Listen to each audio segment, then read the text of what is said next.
Hello class, this is CSE-4410,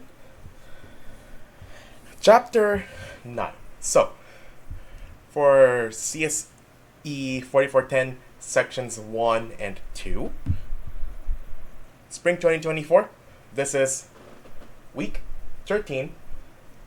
We'll be looking at Chapter 9 this week. Or rather, we've already went through the instructions in class. This is just a video format of the same. So, let's begin with that, and let's look at these slides together. So, you will need to grab a copy of the Chapter 8 project off of the GitHub repo for the textbook. So, you'll need to go to this link here and download the entire GitHub repo. Find where you downloaded that, unzip the whole thing, and then copy the Chapter 8 folder from that entire zip folder. Now, I have already gone ahead and did that. So now, if I go into Unity Hub, I now have the option to add project from disk. So what I've done is I had copied the entire Chapter 8 project from the GitHub repo, and I had placed it into my folder that has all of my Unity projects. So for this one, it's not going to be this one, but rather this one. You're probably going to be working with this. It's probably a good idea to rename it for your own convenience. For me, I'm going to go forward with this one because this is a fresh copy that happens to have a different name. So we're going to want to select that, add project. So now it should show up in Unity Hub. Now I have a warning. Missing editor version. This project was made with a different editor version. To open this project, please install or switch to Unity version 2020.3.12 F1. Now, I have done this already, and I can tell you right now that as long as we're not too far ahead in the future, as long as this isn't too far ahead into the future, we should be able to open it with a later Unity version without any issues. So, I'm going to do that exactly. So, I am using 2021.3.11 F1. Open. If you change the editor version of your project, the scripts might change and the project library might be rebuilt. Are you sure? Yes. Change version. Now we wait. Your project was last saved on a different version of Unity. Continue.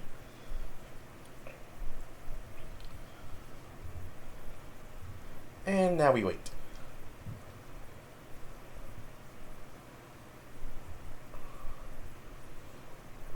Waiting.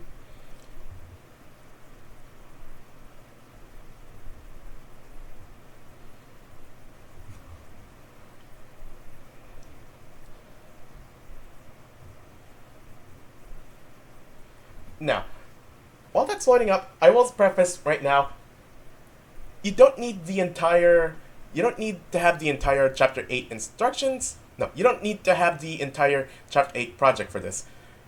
The only reason I bring it up is if you want to follow exactly as I have shown here.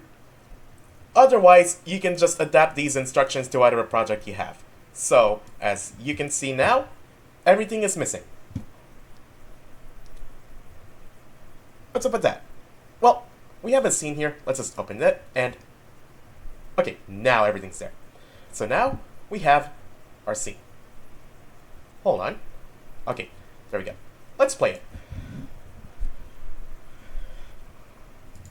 We have a fully rigged. So this is a fully rigged model of a humanoid character. We have already controls for this.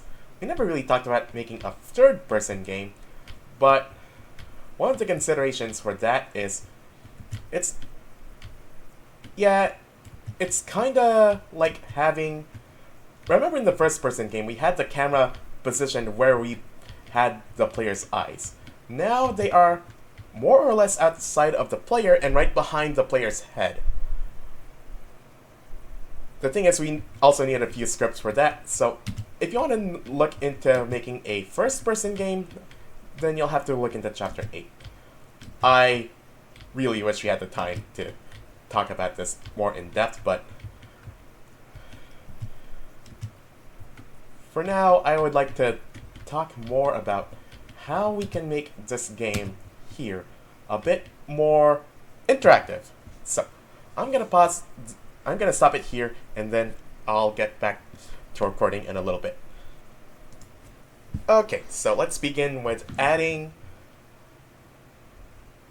I guess a good place to start with having interactive objects is a door. So we're gonna add a door to our game.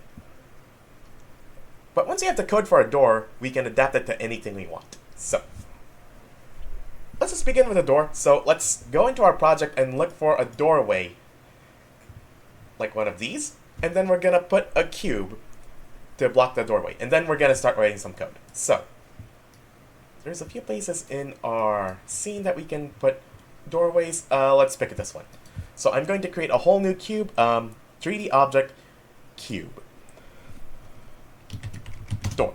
So this door is way outside the scene, so I'm just gonna reset the transform on this so it's now at the origin, right where the player is.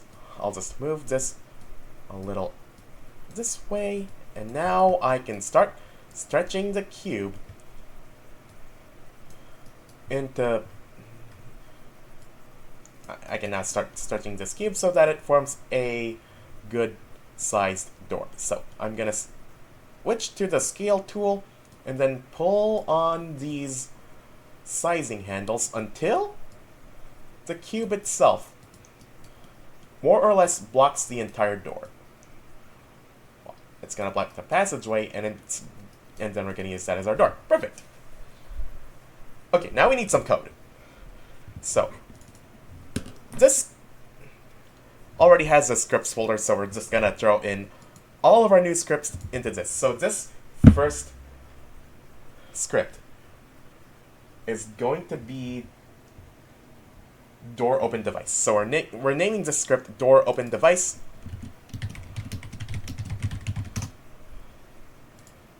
And the code is as follows. So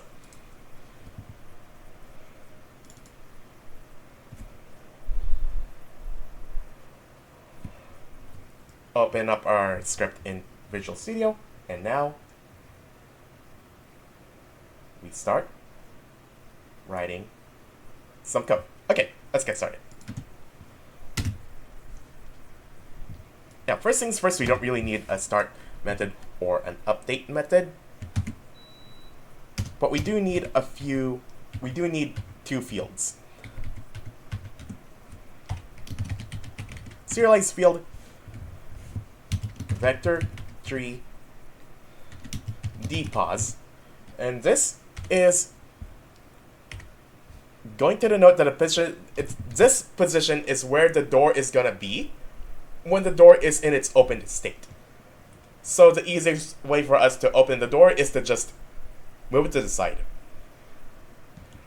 So this is gonna be the position of the door when it opens. Next, we need another private field. And this is going to be a Boolean value that tells us, is the door open or not? Right, now we need an operate method. Public void operate, and we don't need anything being passed in. So if the door is opened, then the door is going to be in its new position. So I should probably explain better what dpos is. The door is going to be in some position when the game starts.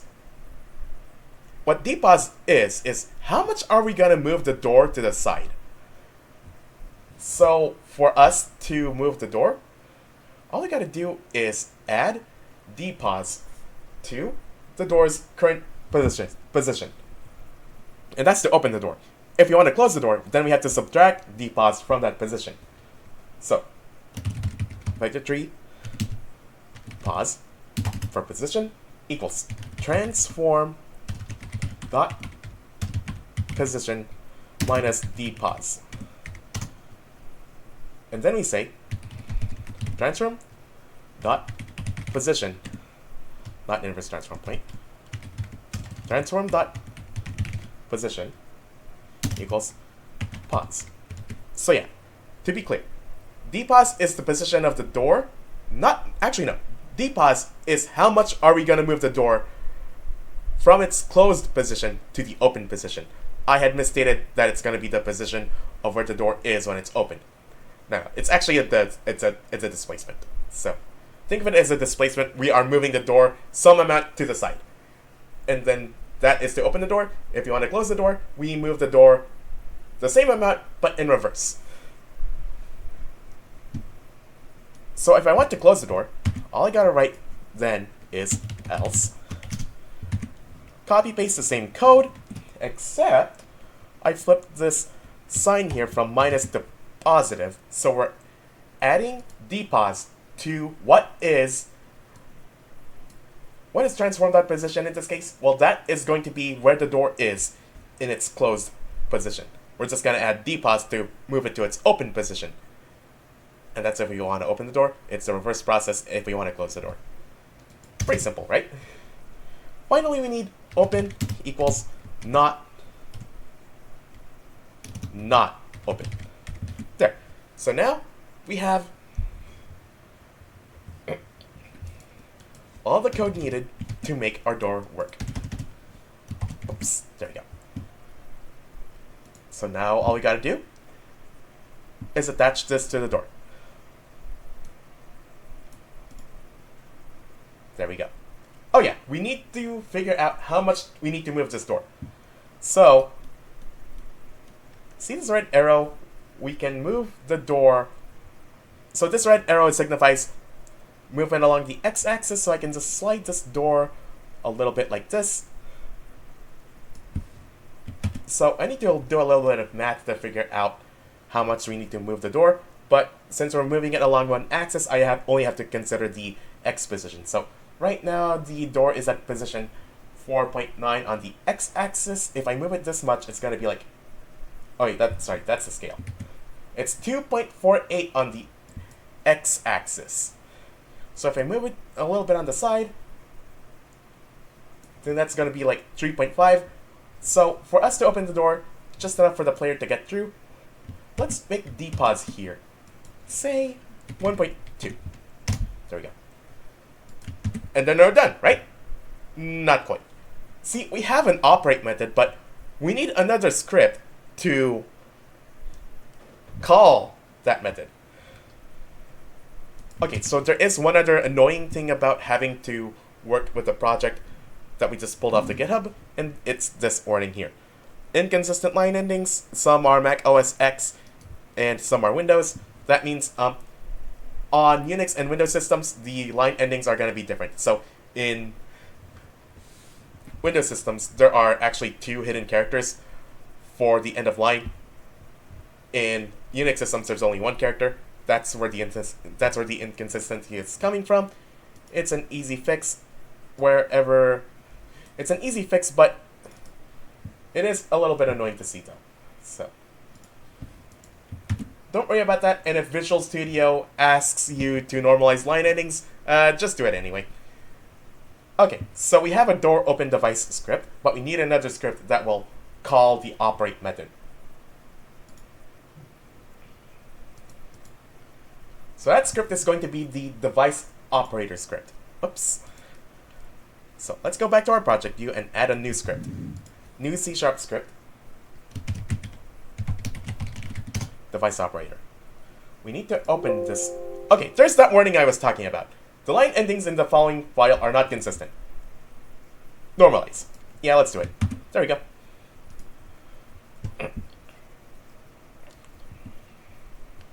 Okay, so now we have a device operator. Let's open that. There we go. Now, once again, we don't need a start or a update method, so we can just get rid of all of this.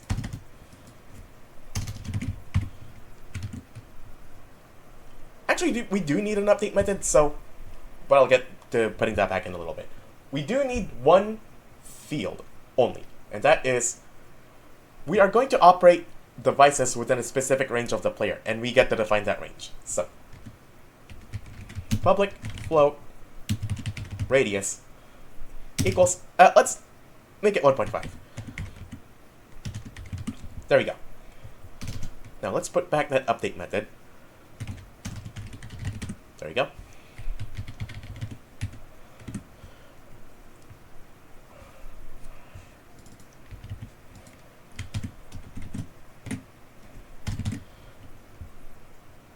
So how do we open the door? By using the update method. Well, we're gonna listen for a specific key press, and when the update method.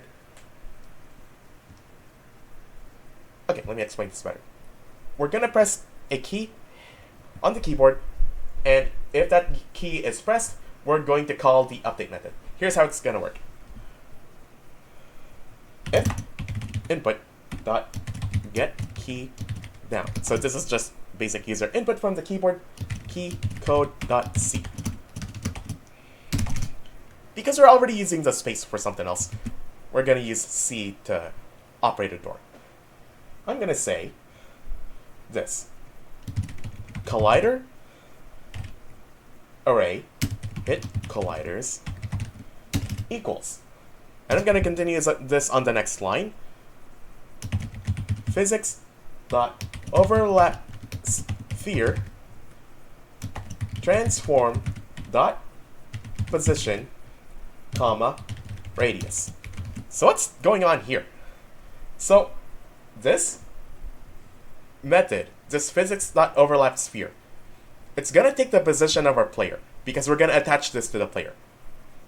It's gonna take our position of the player and look for everything within a 1.5 unit radius of the player's position.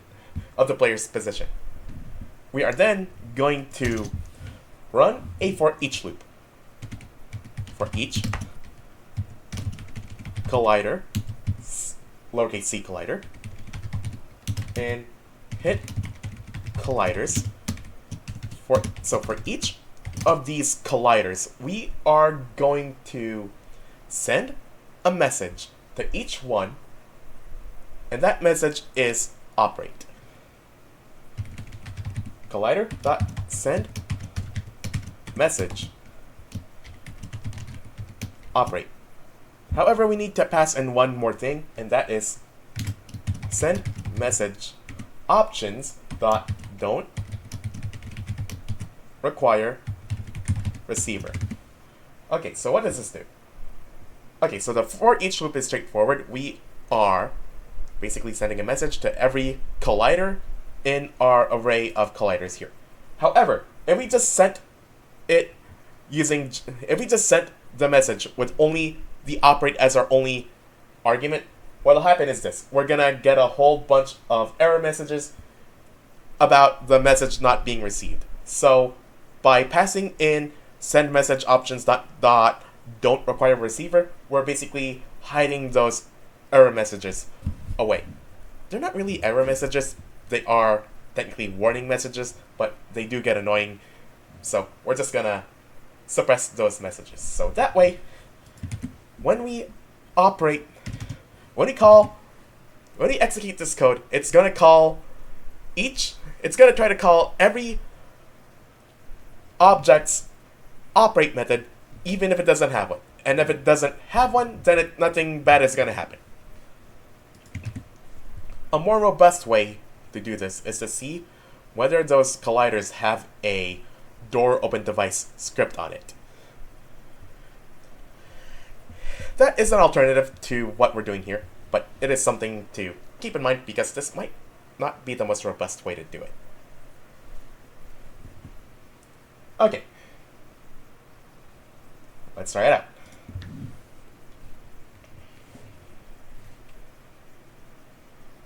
Play. run around, and press C to open. It's not opening. And that is because I forgot to put the script on the player. Okay, let's do that easy fix. Device operator script goes on the player. The door has the door open device script on it with dpause set to x equals 1.2. We don't need to move it along the y or z axis unless our door is at an at an angle, or it needs to open like upwards or something. So let's run to that door. Press C to open. And there we opened it. I can open and close the door as much as I want. One interesting thing we can do is make it so that if we are facing the door, then we can open the door. And if the player is not facing the door, then it won't open the door. So we're gonna do a little bit of math to make sure that if we want the player to face in a specific direction when we open the door, we can, basically we're going to add a little bit of code. We're going to do some math where we determine whether the player is more or less facing the door. Let's work on that.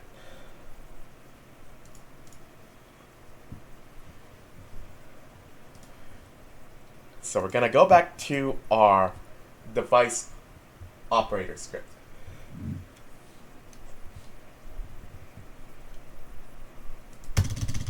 Because we're going to need a lot of space for this. So we're going to do vector 3 hit position equals collider dot transform dot position. Then we're going to do hit position dot y equals transform dot position dot y. This way, we are constraining all of our operations to the same plane. Because what we're going to do next is a dot product operation. You'll see. So we need another vector for this. So that is vector 3 direction equals hit position minus transform dot position. And then we are going to take the dot product of that, but more specifically, we are going to take the dot product of two normalized vectors. Here's what that looks like. If vector 3 dot dot, and I pass in transform dot forward. So transform dot forward, that is already a vector. That is a unit vector that is pointing forward in the player's forward direction. That is basically a unit vector that is pointing in the direction that the player is facing forward. So that's our first argument. Our second argument is going to be this direction vector, which we calculate as being the difference between hit position and transform dot position. Transform dot position is the player's position. Hit position is the position of the door. The thing is, we need to normalize this vector. So we're just going to say direction dot normalize.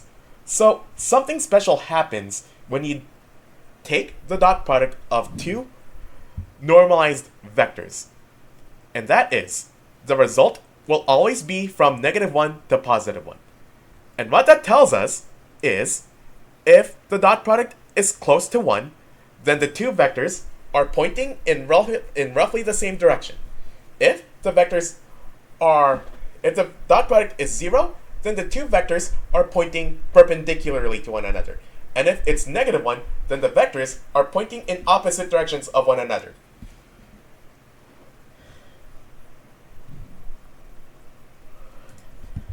You got all that? If we take the dot product of two vectors, in this case the direction the player is facing, and the vector from the player's position to the door, if we take the dot product of those vectors normalized, then we can determine whether the player is facing the door. So for that last bit here, this dot product method here is going to return a value from -1 to +1 for us to determine whether the player is facing mostly facing the door. Then we're going to say this dot product must be greater than 0.5. And if so, then we can call this method. Collider.sendMessage operate send message options to require receiver. So basically it's an extra condition to our code to make sure that this will only operate if the player is facing the door. Because you can't really open a door if you can't really open a door if it's literally right behind you. Maybe you can reasonably open it if the door is on your side. But anyway, let's try this out.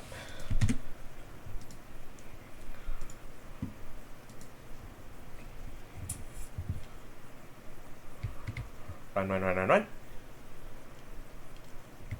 Press C to open the door, and nothing is happening. What's up with that? I'm gonna double check the code. So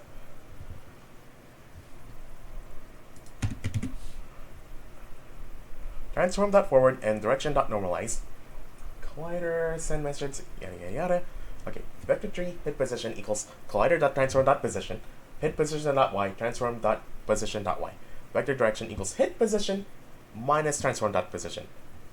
If vector tree.dot, transform.forward, direction.normalized is greater than 0.5f, then we're gonna send that message. And all of this is gonna be part of the for each loop here. So this should work. Is there a hold on, I think I figured out why.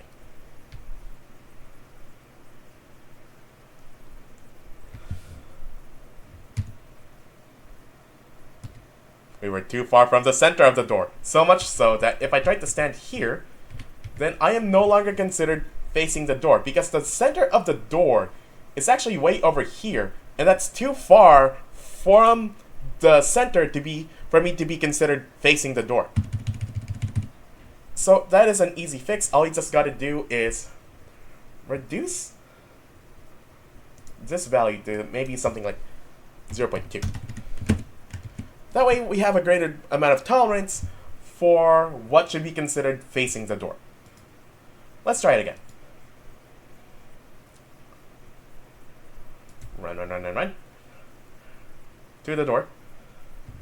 Press C, and we can open the door. I try to face away. I can't close it. I have to be facing the door, more or less facing the door, for me to operate the door. There we go. So that's the very first thing that we can make. And once we have the script, we can basically operate anything that we want.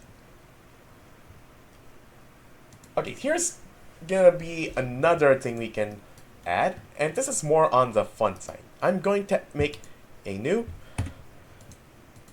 not an empty game object, but rather a 3D cube. I'm gonna reset this position to, I'm gonna reset the transform so it's at the origin. And now I can simply just move this cube, stick it on the wall, resize it so it's a little bit flat, like that. And I'm gonna use this as a color changing monitor. So I'm gonna create a new script, and this is more on the fun side. It's gonna be color change device. I am going to inconsistent line endings. Yes. There we go. I'm going to open this script, edit it, so that it also has a operate method. So we don't need start or update in here either. So I'll just erase all that.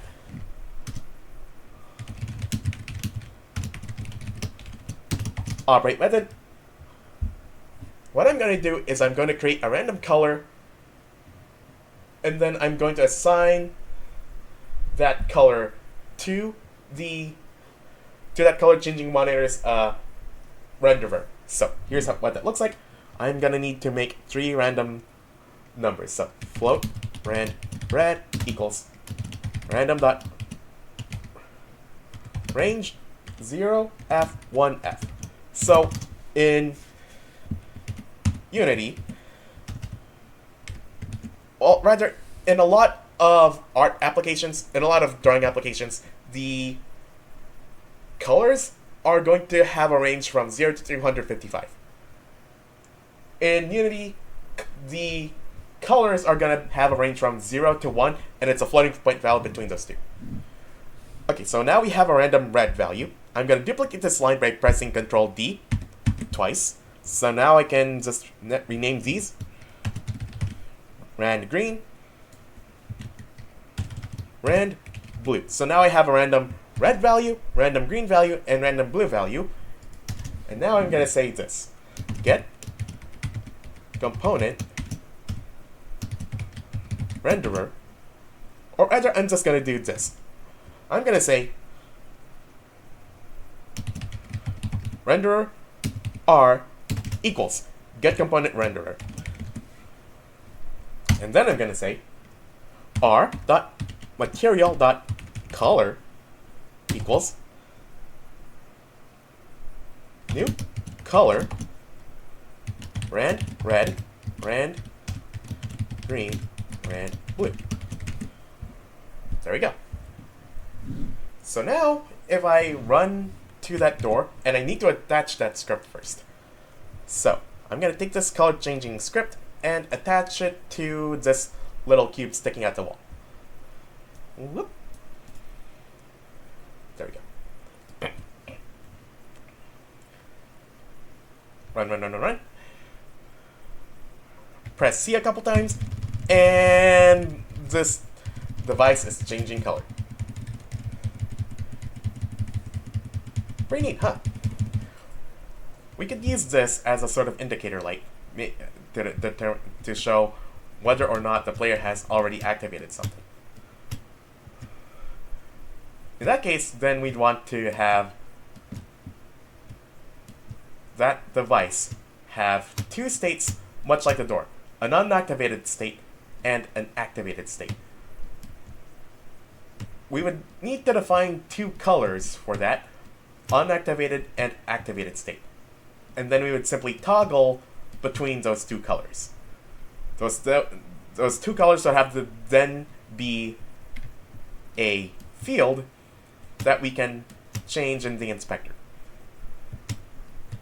So yeah, just more things that we can do. Okay. What else can we do? Okay, so all of that was section 9.1 of chapter 9. There is another thing we can do that requires no special code except for maybe like a few lines of code in a specific script that is part of this project. So, I'm going to create even more cubes. So, this is a color changing monitor. I don't want to mix that up, so I'm going to rename it to color changing cube. I am going to create a brand new cube, and I'm going to put it at the origin. So I'm just going to set it. Now that it's in the origin, I can just simply move it out of the way. And then I'm going to click on add component and add rigid body. So right above my face cam, we have rigid body here. Don't confuse it with rigid body 2D. That is for 2D games. But if you are going to adapt these instructions for a 2D game, which, oh, by the way, sections 1 and 2 of Spring 2024, Programming Assignment 5 calls for you to do this, but Programming Assignment 5 is also an extra credit assignment. So if you're going to do that, you're going to want rigid body 2D. Because Programming Assignment 5 calls for you to add on to a 2D game. Since this is a 3D game, we're going to want rigid body.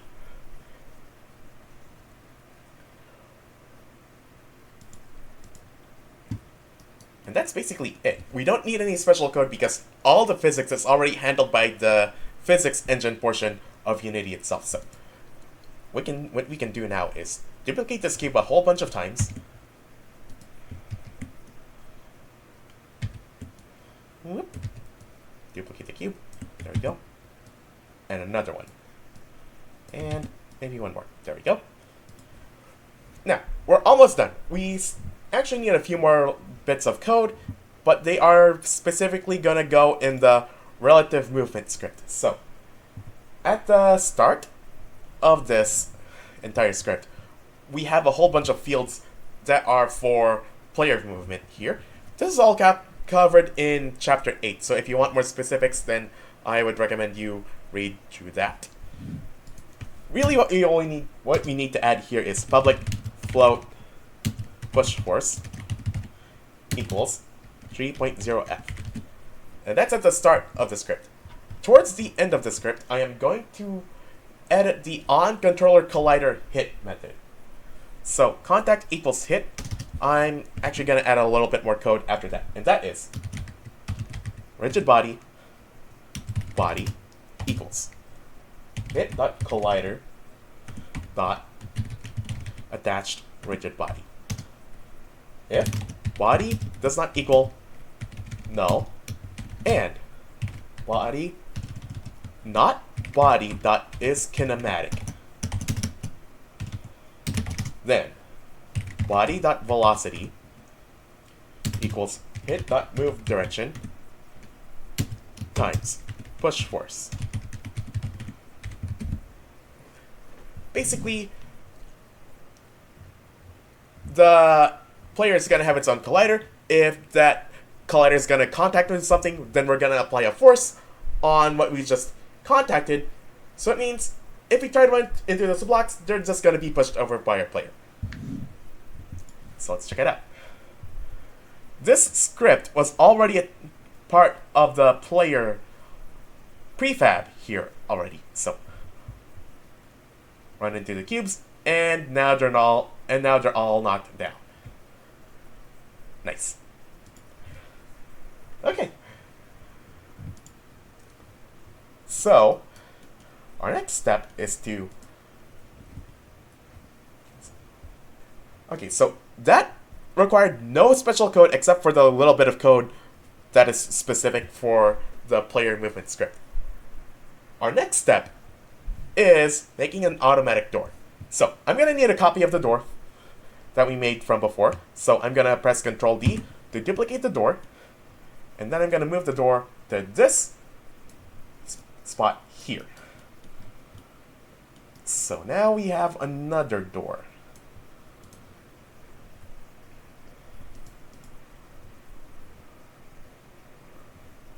So this is another door.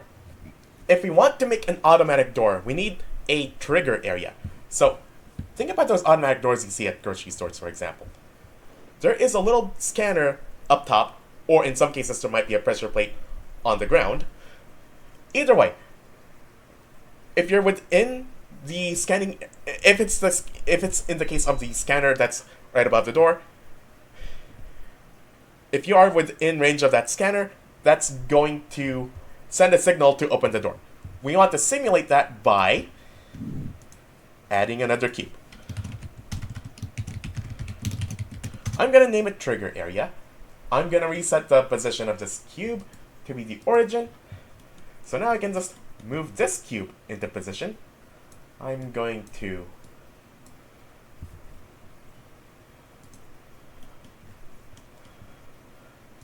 move this cube into position, and then I am going to scale it up, make it a little bit big, so that it more or less encompasses the entire door area. It more or less encompasses the whole door, plus the area in front and behind it. There we go.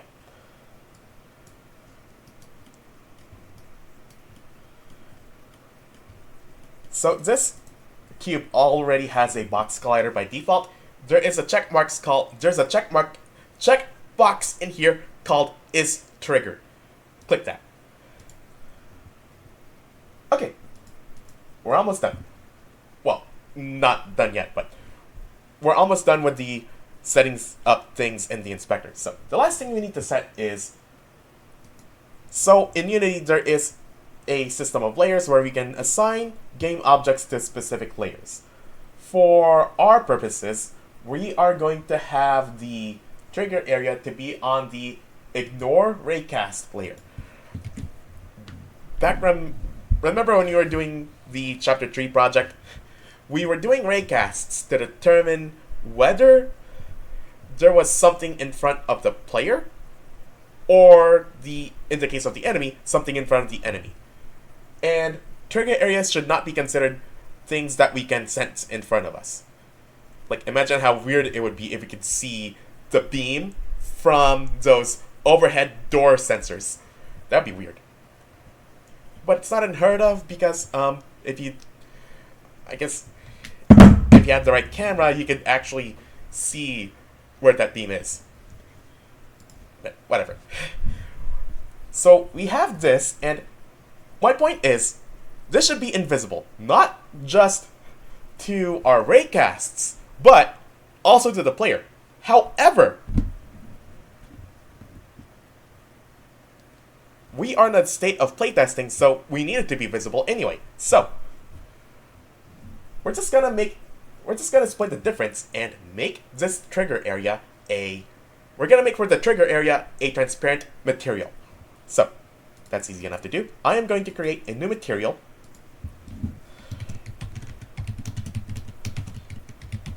Trigger area material, and I am going to set the rendering mode to transparent.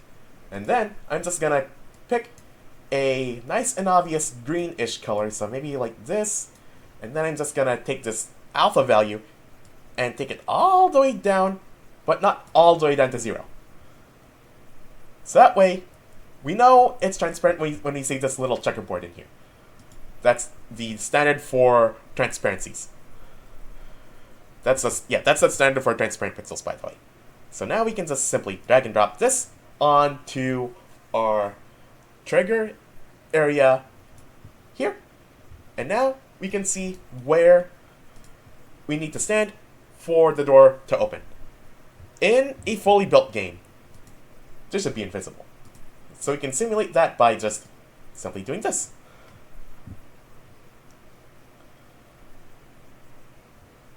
Okay, maybe it's still visible, so we would have to find a way to make it totally invisible.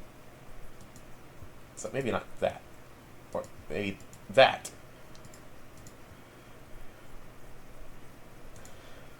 So this trigger area material, I set it to fade, so now it's totally invisible, but we want it to be transparent, so that way, for the purposes of debugging, we can see it. Okay. So that's our trigger area done. We need a script attached to it. So let's go back and add another script. New C# script called device trigger. Open that script up. Inconsistent line namings again. Yes, save. Reopen the device trigger script. And now we can add a few methods to this.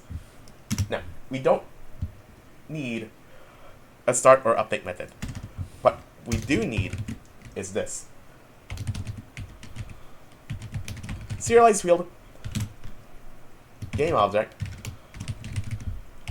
array, targets. So this way we can have multiple game objects be activated by our device trigger area. So the idea is this. This is going to be attached to, this script is going to attach to the trigger area, not the door.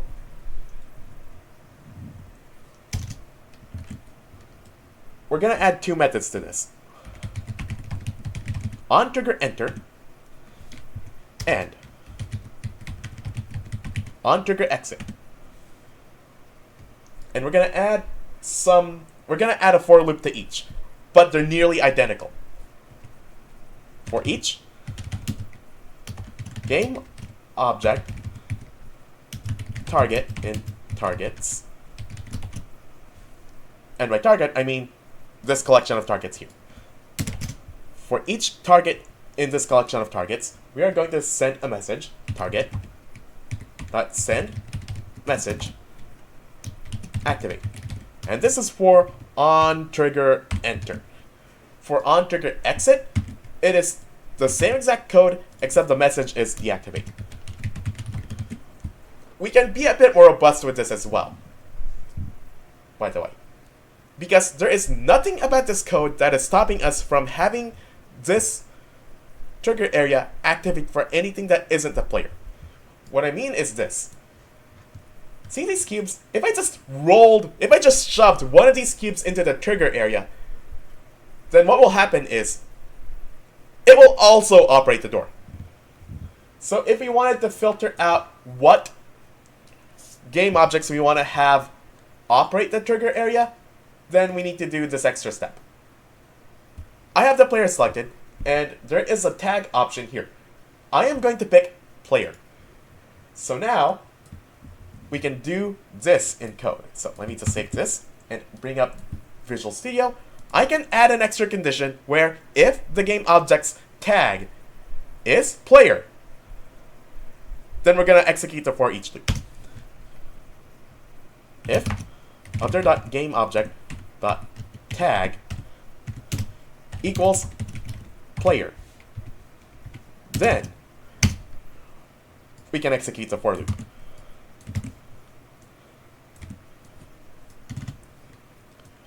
I'm going to copy paste that into here.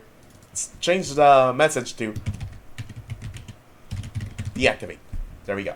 So now what this will do is the trigger area will only operate for the player. Alright, next step. So we have a door open device script already. It already has an operate method. I'm going to add two more methods, and those are activate and deactivate.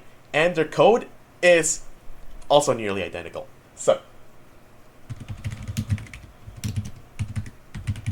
public void activate if not open. Then vector tree. Okay, so I'll just cheat a little bit and I'll just copy paste this code and paste it into this block. The only addition I need to do is say open equals true, because if we are calling the activate method, then presumably the door was not already opened. So if it's not open, then we open it. It's also set up so that if the door was already open, we don't do anything. Like, can you open a door that's already open? Can you have something that's more open than open?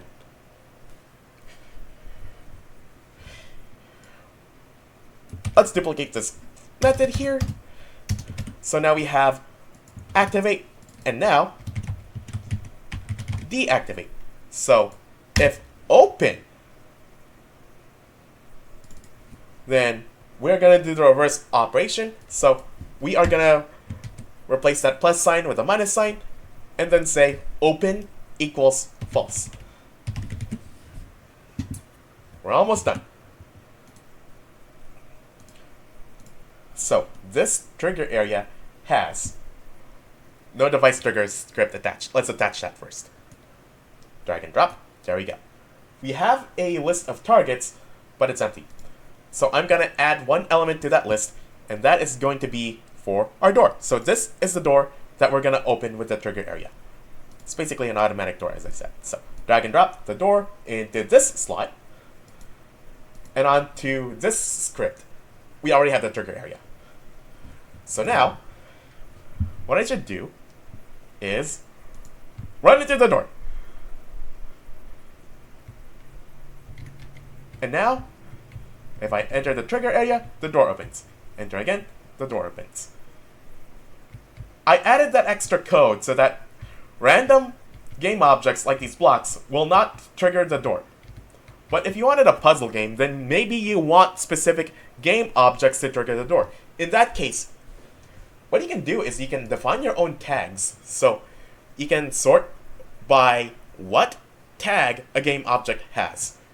There's several ways to do this. Another way is to use an interface, but we haven't really gotten to interfaces just yet. Another way is, because a lot of our scripts are going to have game objects attached to them. If a game object enters the trigger area, we can just get component, enter the name of the script, and determine whether that script is on the game object.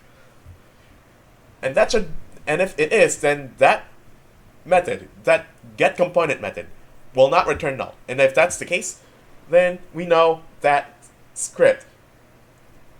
game object has a script attached. So there's several ways we can determine whether specific game objects are in a trigger area.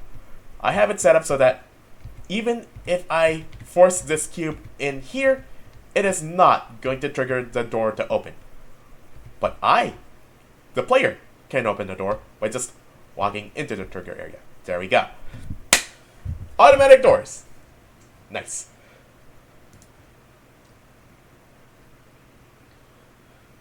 And it's a good thing too, because if we did not have this extra condition where here it is. If we did not have this extra condition where we check whether it's the player whether it's the player activating the door, then we might have some weird results. And this becomes apparent when we start adding collectible objects that the player can collect. So let's actually start with that right now. Okay.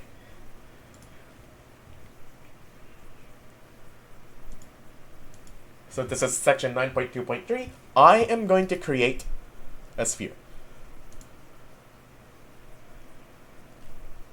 Now, this sphere should be a little bit small, so I'm just going to change the scale and move it a little bit down, like that. I'm going to give it a name called collectible item. There we go. And on the sphere collider, I'm going to check its trigger. Check that. There we go. I'm also going to need to move this to the ignore raycast layer. There we go. And for the sake of telling this object apart from others, because we're going to make multiple different types of collectible items, I'm just going to give it a different color. So we're going to make 3 different collectible items. It's going to be a key, a health pack, and an energy pack. So for the key, let's begin with the key. I'm just going to make a yellow material. Pretty simple. And move this color wheel to the yellow area, and then move the little circle here into this corner here. I can just drag and drop this material. There we go. Maybe if I move it towards the orange side, now it looks more like gold. There we go. So we have our collectible item, but it's not going to do anything yet. We need another script. So, under scripts, I'm going to create a collectible item script. Inconsistent line endings again. There we go. Collectible item. Open that script. Now, this script does not require really anything, so I'm just gonna... Well, it does require one thing, and that is an on-trigger enter method. Oh, and a field for the item name. So, serialized field, string, item name, void, on-trigger, enter, collider other. Let's do it like this first. Debug.log item collected, colon, and then we're going to append the item name to it after that. There we go. And then we're going to say destroy this.gameObject. So what will happen is, if the player is collecting the game object, that means the player is within the trigger area that we've defined as the sphere. When the player tries to collect it, it's gonna send a message, the item's been collected, item name, and then the trigger area is gonna destroy itself.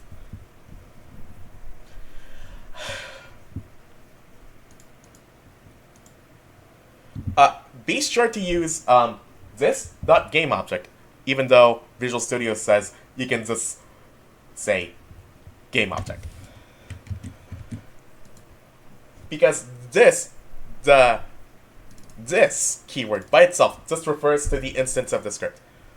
If you pass in this .gameObject, now we're destroying the game object it's associated with. Okay. So now, let's go back to the scene. I am going to attach this. I am going to attach this collectible item script onto this collectible item, which now we know it's going to be a key. I'm going to rename it to key. Now, I'm going to rename it to item. I have the item name set here, but I also have to change this one to key.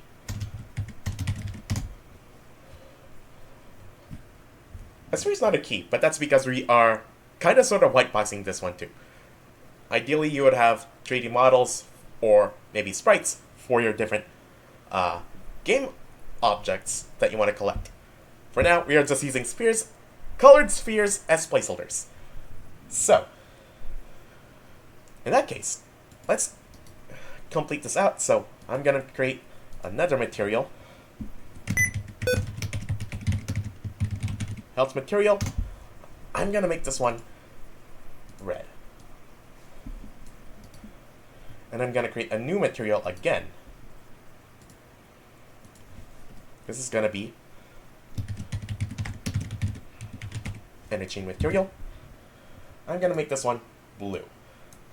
Now, I'm going to be right back so I can make 2 more copies of this key. They'll be their own items later on, and they'll actually be their own prefabs in a little bit. Be right back. Okay, so now I have 2 more spheres that are going to be representing our health and energy collectible objects. I'm just going to quickly turn these all into prefabs. So, key, health, energy, drag and drop into the project view. Now they're prefabs. In fact, I'm probably just going to make a folder for our prefabs. Prefabs. There we go. Select all these, drag and drop into the prefabs folder. There we go. This way, it's easier to make copies of these things. Okay, so each of these has its own unique material to differentiate them from the others. They also have a collectible item script, and they each have their own name. So the key is called key, the energy is called energy, and the health is called health. Remember how these spelled because you need to remember how they're spelled. Because there is one operation that is case sensitive, but then there's also one operation that, as far as I can tell, is case. It is not. There is one operation in here that is case sensitive, and another one that, so as far as I can tell, is not case sensitive. So just remember how you spelled them. Okay. So let's play it. I'm going to run around and grab all these items. And if you look at the debug console, you'll see that I've been collecting them. There we go. However, there is that one bug I was talking about where remember how we had the trigger area set up so that it will only work if the player is in the trigger area? Well, I had intentionally written the collectible item script without any such checks. So, what I can do is soft lock myself. Check this out. If I run into the stack of cubes and then push one of these cubes, just like that, the cube collected the energy, and now the cube collected the key. Well, I guess we can't finish the level anymore. So that's why we need to have that little extra check. So the player, if you recall, was tagged with the tag player. By the way, if you want to add your own tag, there is an add tag option. All you gotta do is add to this list of tags here, so you can add a new tag if you want to. So if you need a tag for the enemy, then we can just add in an enemy tag, new tag name, enemy. There we go. That's if we need more tags than what Unity gives us, by the way. So now the enemy tag shows up in that list of tags.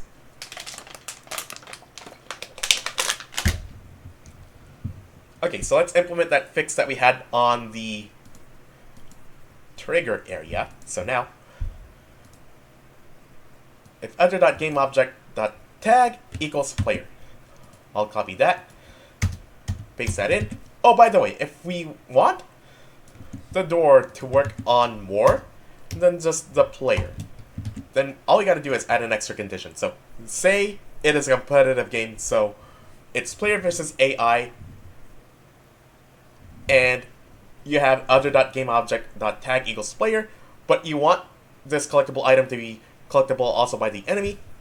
You add another condition, not and, but rather or. If you wanted it to be competitive, where it's player versus computer, like that. But it's only gonna be the player in this case, but that's how it would work. Okay, let's try this out. We have this condition where it's gonna see whether the other game object, it's gonna see whether the colliding object is the player. So what that means is, if I try to shove that cube into the collectible items here, they won't despawn. Let's try it out. Yeah! Get in there!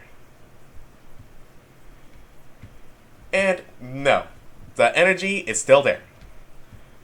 But I can collect it. There we go. Okay.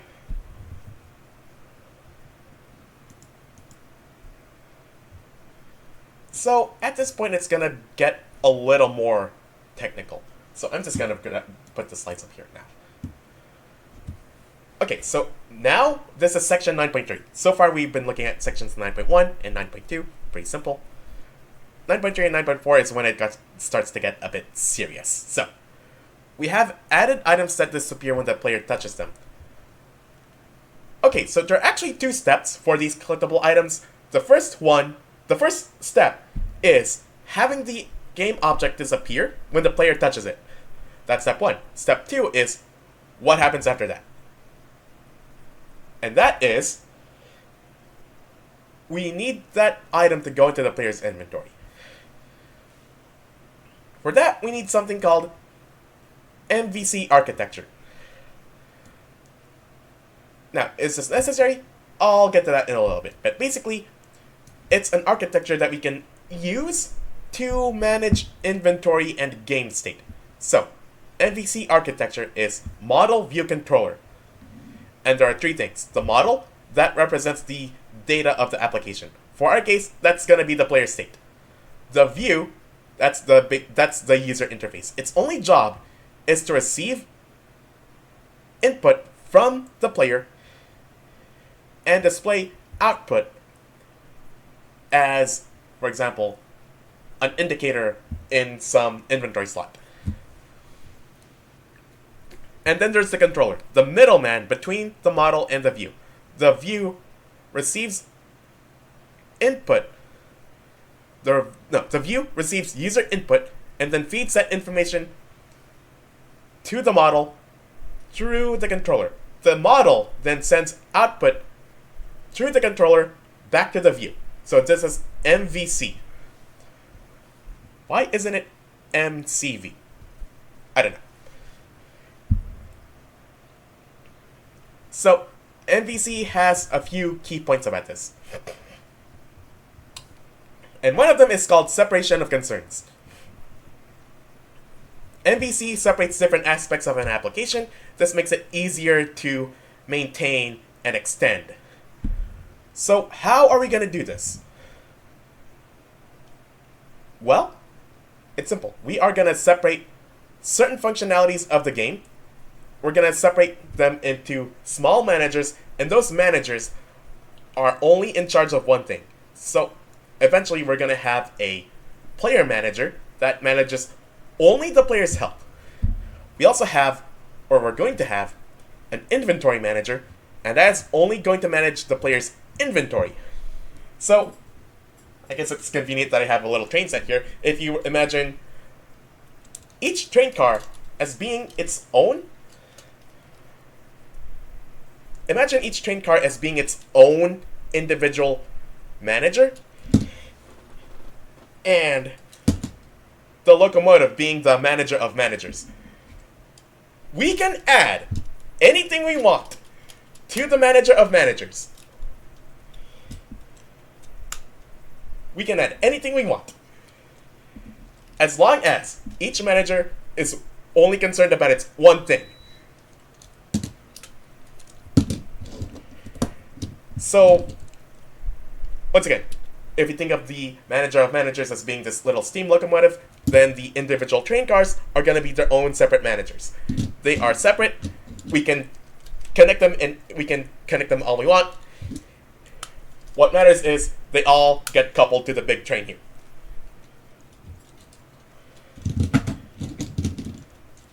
Okay.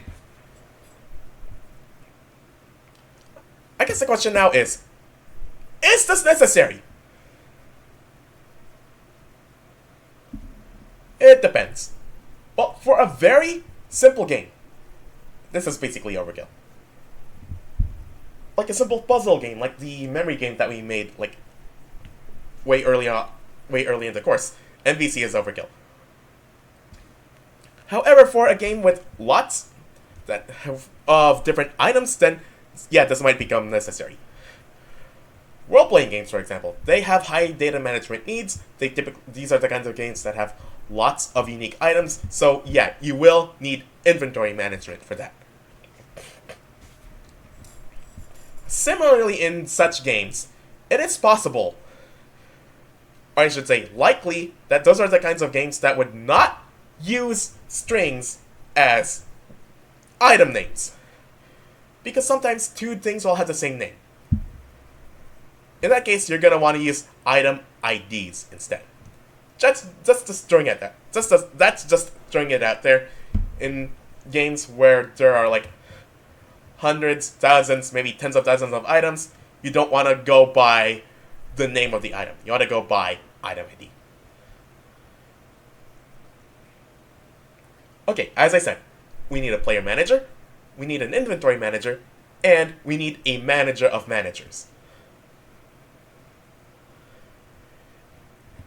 We're gonna write what is called an interface. In C#, actually let's go back. In C++, you may have learned about, it's likely that you'll have learned about inheritance, which is where one class inherits another class and adds stuff on top of that base class. That doesn't really exist in C#, or rather, in C# you can only inherit from one class. If you want something close to multiple inheritance, you need to implement multiple interfaces instead. So it's an interface.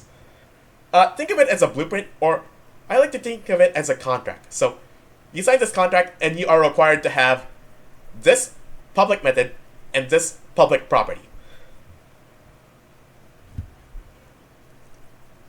So it basically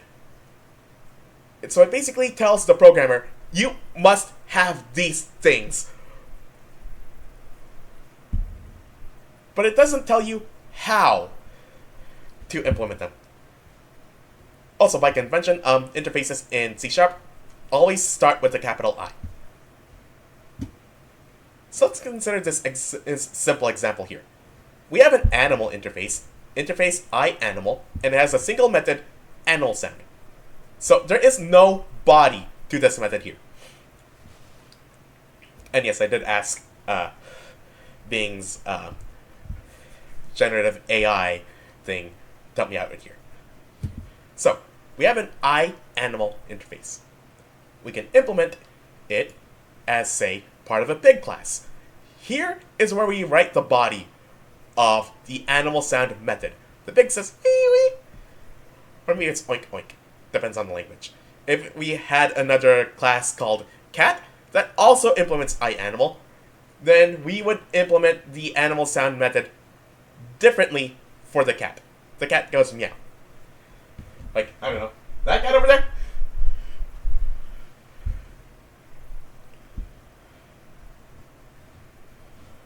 Okay, so we're gonna write an interface that is gonna be implemented by two different game managers.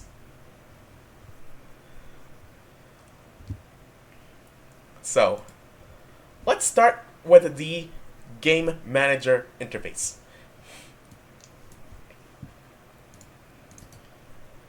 Create a new C# script. And I'm gonna call it iGame Manager. There we go. Move my face cam back to the corner down here, and move this script into the scripts subfolder. It is at this point that we might want to separate our scripts subfolder into even more subfolders. So maybe we'll just call this one managers. So I'm going to drag and drop the iGame Manager interface into this subfolder for the sake of organization. I'm now going to edit this script. Open. Should be opening. There we go.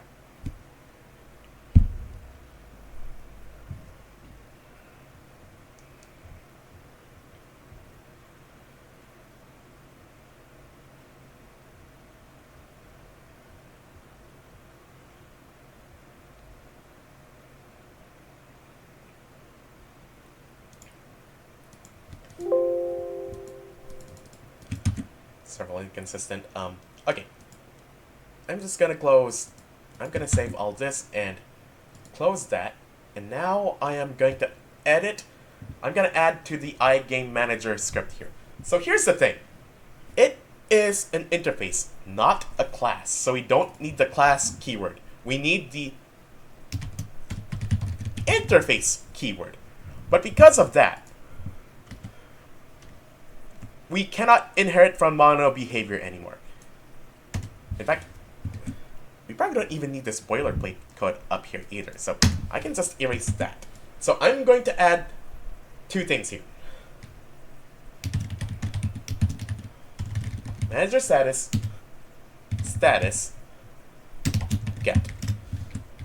Now, we actually need to define this manager status later on, but that's actually gonna be the next thing we do after this. So, this interface is going to have a property called status and a method called startup. There we go. So now we have our interface complete, except for the part where it's saying this thing is not found, cannot be found. Are you missing a directive or assembly reference? And yeah, I am missing the definition for that. That's actually our next step. So, we're going to create another script. So that game manager interface does not attach to anything. Neither does this next script. This is manager status.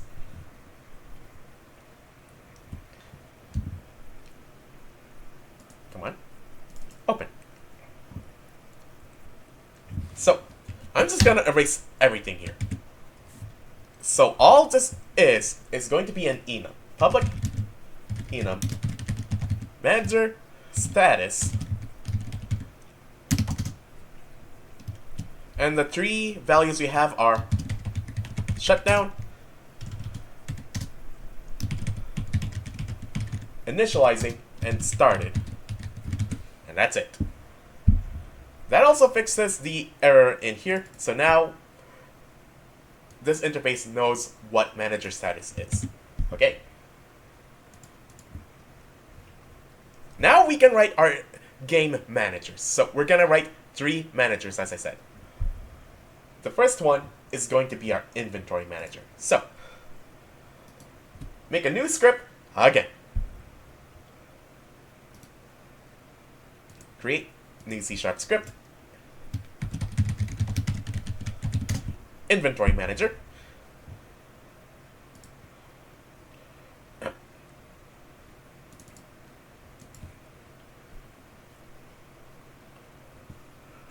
So, up here, where it inherits from mono behavior, we don't need, well, actually, we do need that, but we need to also implement our iGame manager interface.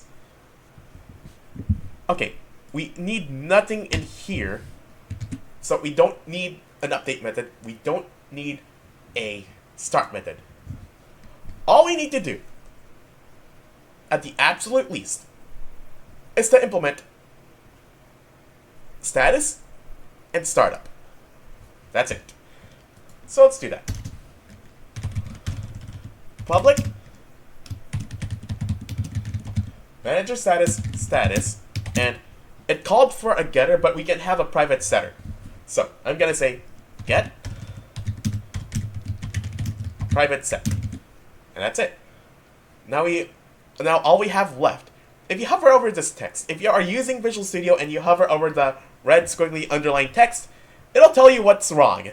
And in our case, we still need that startup method. That's what it's saying. Public void startup. And really that's it, but we're gonna add functionality to this. Let's add in debug.log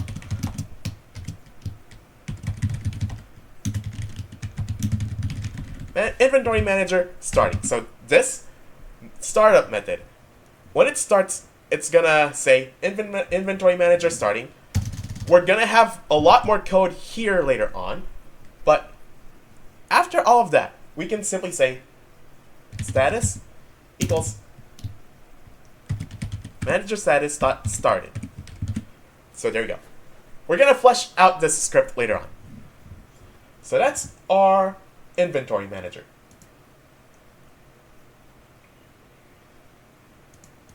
Next, we need the player managers. Oh, that one is gonna be a bit more fleshed out than the inventory manager. So I'm going to create a new script. Create C# script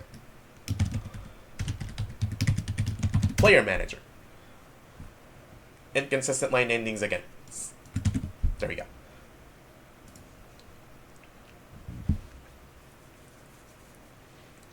Open up the player manager script, and the player manager is in charge of keeping track of the player's health. Open. So we need none of these methods. No start method, no update method. But we do need iGame manager. This does not implement status or startup. Not yet, at least. So public manager status get private set. Next, we need 2 more properties. One is health. Think of it as the player's current health. And the one after that is the player's maximum health. So public int health get private set. And then public int max health get private set. And now we need a startup method. Public void startup, and I'm just gonna copy paste all the code from the inventory manager's startup method. So it's basically gonna be the same as before, the same as the inventory manager, except this one is the player manager. However, this one does have a little bit more code. And that is, we're going to set the player's health to be 50. And the player's maximum health to be 100.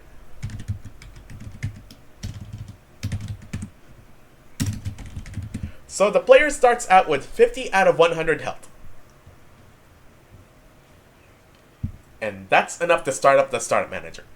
We need one more method than that, because in this example game, the player's health is going to change by adding or removing health based on the actions of the player. Maybe the player gets hurt, and we want to remove health from the player. Or maybe the player has a health pack, and we made a health pack. Maybe the player can use one of those to heal themselves. So, public void change health int value, and I will say right now, it is obligatory that you add comments to your code. The only reason I'm not doing it here is, well, for demonstration purposes. If you look at the PowerPoint slides for this chapter, there are comments. The only reason why I'm not adding them in here is because presumably you can just look at your PowerPoint slides for those comments, because they also explain what's going on. So, since I'm explaining what's going on verbally, I don't really add comments. But it is a super, super duper good idea that you do.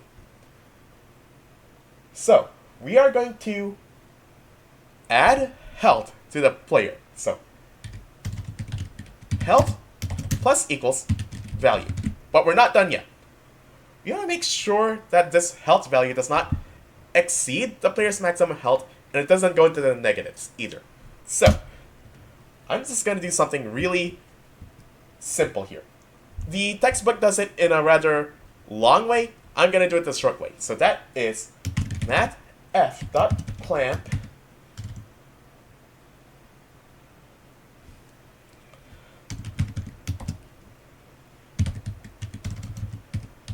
health, comma, 0, comma, max health.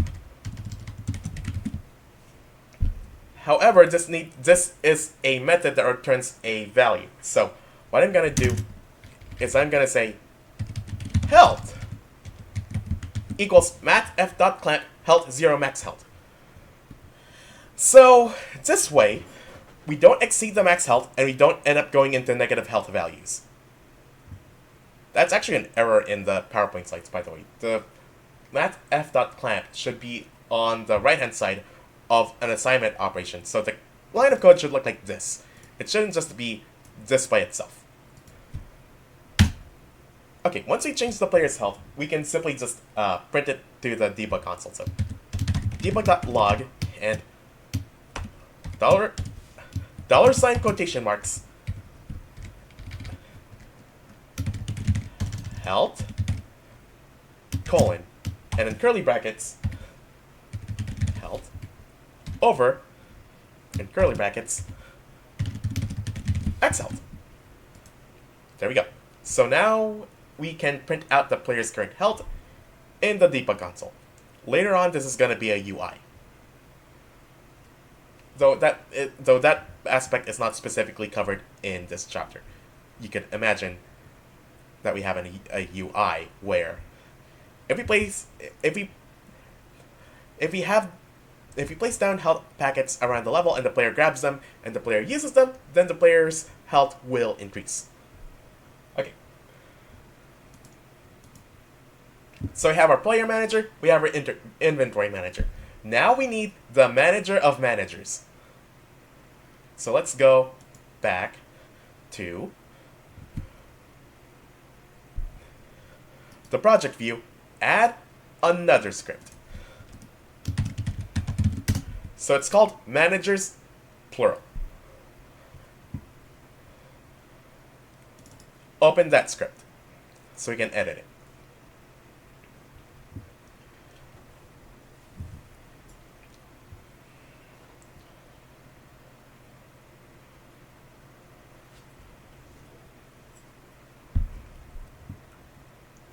busy for 18 seconds and counting.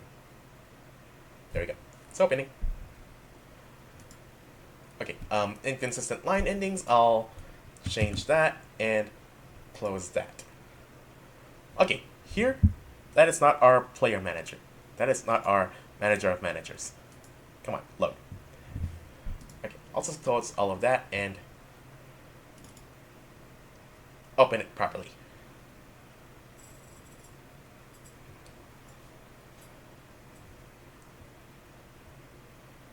Okay, our manager of managers is gonna be a more intense, it's gonna be a more code heavy class. So, I'm gonna add this line of code here. Require component type of player manager. So this requires the player manager be attached. We're gonna duplicate this line so that we also require the inventory manager. There we go. We're gonna remove these two methods here, and we are going to add two static properties to this manager of managers. That is public static player manager player get private set. And the next one after that is the same thing, but with the inventory manager. Duplicate that line, switch out for inventory manager, swap the name inventory, swap in the name inventory for player. So now we have our inventory manager included. So public static player manager player get private set, same thing with the inventory manager except it's called inventory. Now we need a list of game managers. So private list game manager start sequence. So this is a collection. This is going to be the collection of all of our game managers. So now we can write the awake function for this. So this awake function, I should say awake method, it starts earlier than start. So private void awake. And now I'm going to say player equals get component player manager, left right parenthesis like that. Inventory equals get component inventory manager start sequence equals new list of game managers game manager, and then we're gonna say start sequence dot add player and start sequence dot add inventory.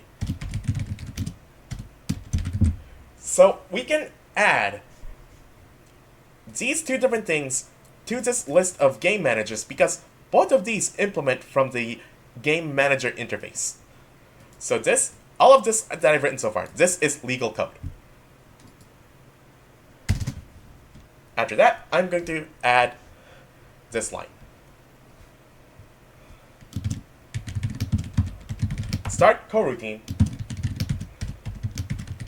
startup managers. So this method does not exist yet. We need to write the coroutine for this next. So that's what we're gonna do. So this is a rather lengthy coroutine that we're gonna write, but I'll talk about how it works. So private enumerator startup managers.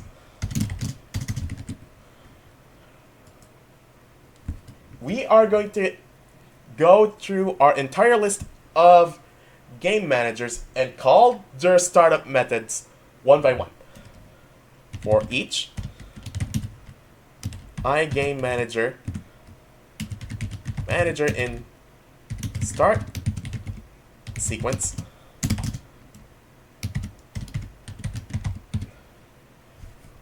Okay, this should be managers singular. Manager dot startup.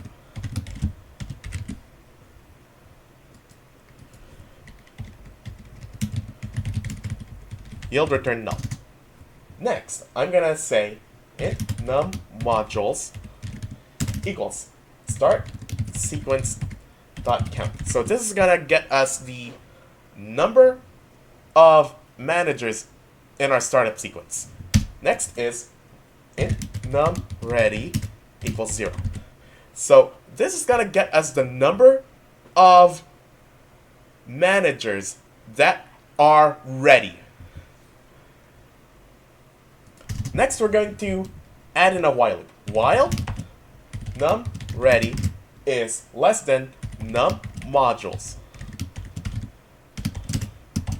So this for loop, I should say, this while loop is going to run and run and run, and it's going to keep looping, it's going to keep looping, it's going to keep looping. And while it loops, it's going to count the number of managers that are ready. And it's only going to stop looping when the number of ready modules is no longer less than the total number of modules. So, int last ready equals num ready. Num ready equals 0. Then we're going to do another for each loop. So I'll just copy this skeleton of code here. Not startup, but rather, I'm going to add an if statement in here.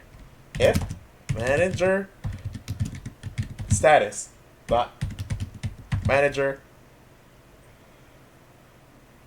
No. That should be on the right hand side. So all of this is incorrect. So if manager dot status equals manager status dot started, then num ready plus plus. If a manager is ready, we are gonna count, we're gonna increment the num ready here by 1.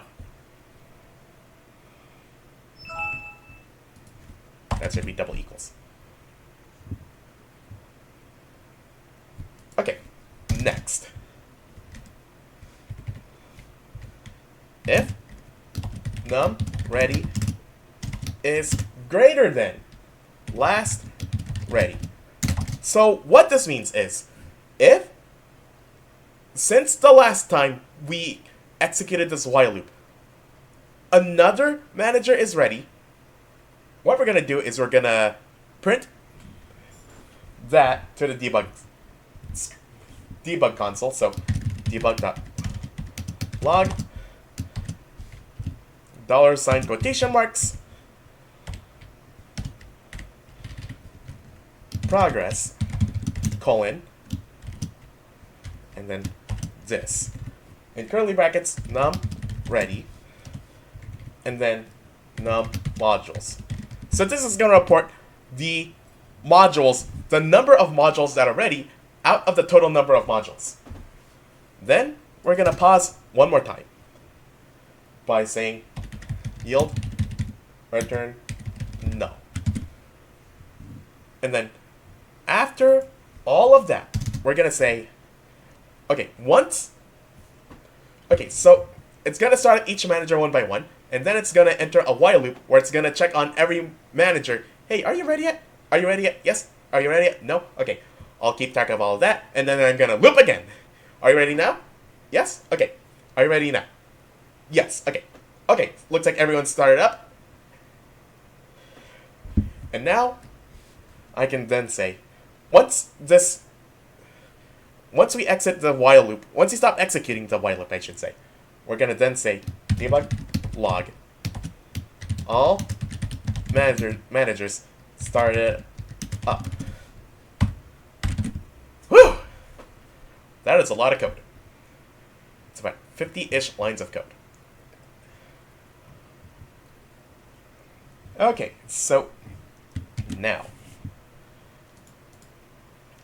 what we're going to do next is we are going to take all of these and attach it to an empty game object that is going to be part of our game. I am going to create empty, and I'm going to call it game managers. And then what I'm going to do is I am going to drag and drop the manager's script, and only the manager's script. Because watch this. Drag and drop. By drag and dropping the manager's script, and only the manager's script, it's going to automatically attach the player script and the inventory. It's going to attach the player manager script and the inventory manager script, because those are required by the manager of managers. So, let's try it out. Play.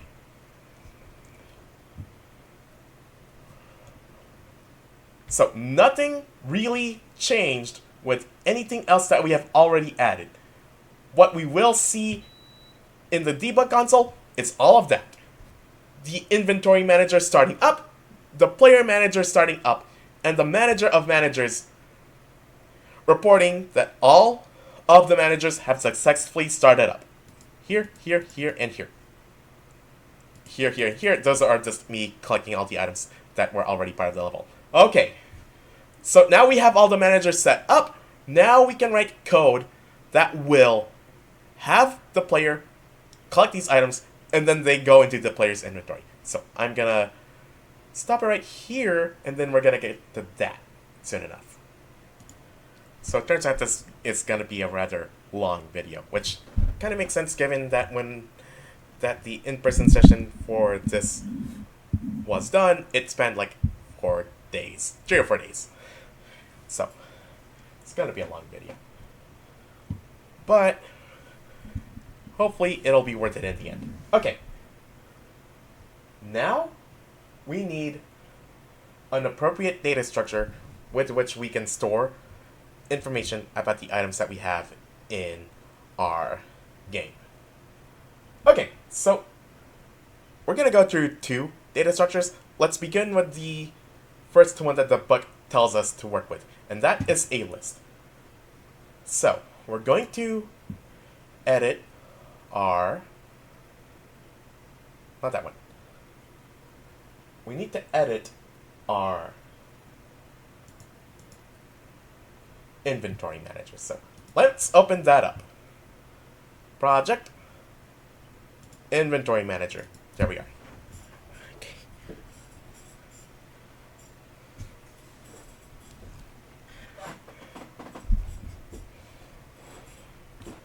Inconsistent line endings again. Yeah, we'll fix that up. It was in here. Okay. Okay, first we need to add in a private list. So private list of string, and this is going to be our items. And then in here we're going to say items equals new list string. There we go. So now we have a list of items that'll tell us what items we have in our inventory. Next, we need 2 methods. The first one is display items. So private void display items. And all this is going to do is it's just going to print the list of items to the debug console. So string item display equals empty string. And then we're just going to add the items.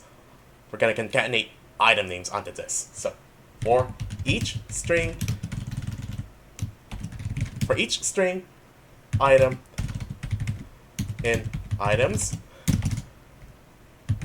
item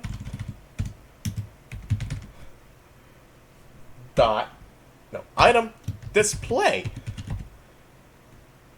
plus equals item plus space. And then after that, debug.log item display.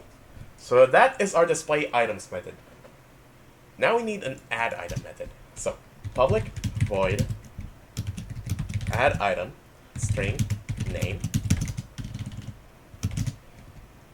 items dot add name, and then display items. There we go. Okay, so all this is gonna do is now we have a data structure in which we can store our items. So let's check it out. So all of this so far is gonna be going into the debug console. So let's see what that looks like. First, I need to stop the game and then start it up again, because I left it playing. So let's start it up again. And run, grab those items. Yep, and there we go. Now we have item collected, but nothing's showing up. That is actually because we forgot one more thing. We have to go back into the collectible item script. So let's go there and comment out this line and add in managers.inventory.add item. And we're gonna pass in the item name. There we go. Let's try that again.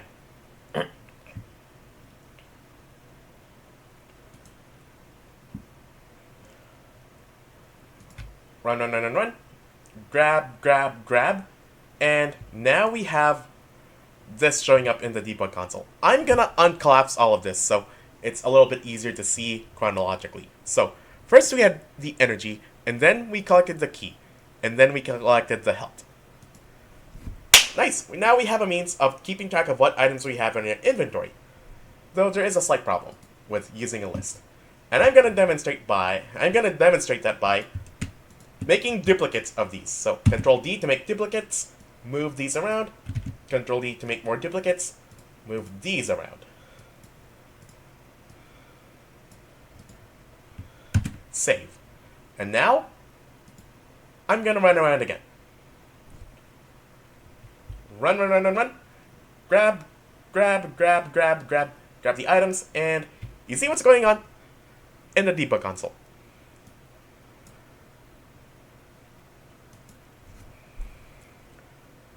We have multiples of the same item, but they're being repeated. So, a lot of the time in video games,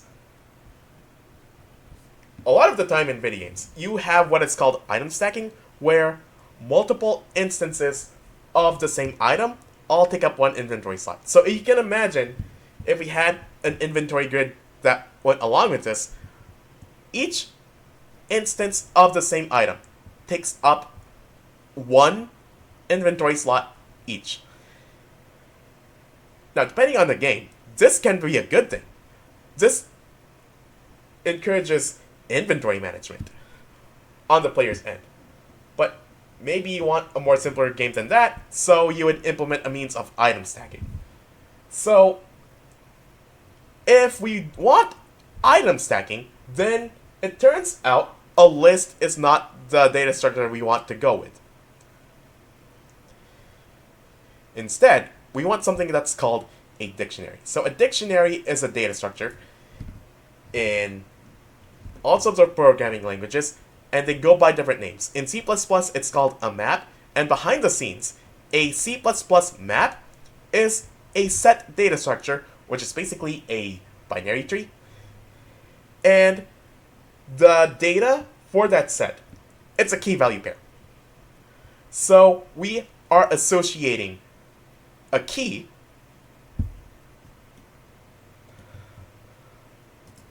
not this key, but rather a key that is the item name with a value. That value is the quantity. It's often called a dictionary because it's like an actual dictionary. You would open up the dictionary, look up a word, and then see what it means. In this case, it's a dictionary. In C# it's called a dictionary. In other languages, it's called an associative array. And this is the kind of data structure where it operates like an array, except instead of being restricted to integer values for the thing that goes in the square brackets, we can put item names. So the PowerPoint slides has more information about this. Let's just go straight ahead and add in that dictionary. So we're going to go back to our inventory manager and replace this with a dictionary. So this is going to be in C#, it's actually a hash map of key value pairs. So the data type of the key is string because we are using strings for our item names. And the data type of the value is int. So remember, the key value pair of this dictionary is string and int. String for the item name, int for the quantity of that item. So it means you need to make some adjustments in here. So I'm just going to copy this whole line, paste it into here. So it's a new dictionary of data type string and int. Now we have to adjust these methods here. So display items no longer works with the for each loop. At least not like this. So we need to make a modification to our for each loop. So it's no longer just strings. It's actually a key value pair of a string and an int. So for each key value pair of type string and int item in items, we are going to not do this, but rather we are going to say item.key, because the key is the item name, and then we're gonna append to that the quantity, that is the value. So I'll just do this. So item.key, and then enclosed in parentheses is item.value.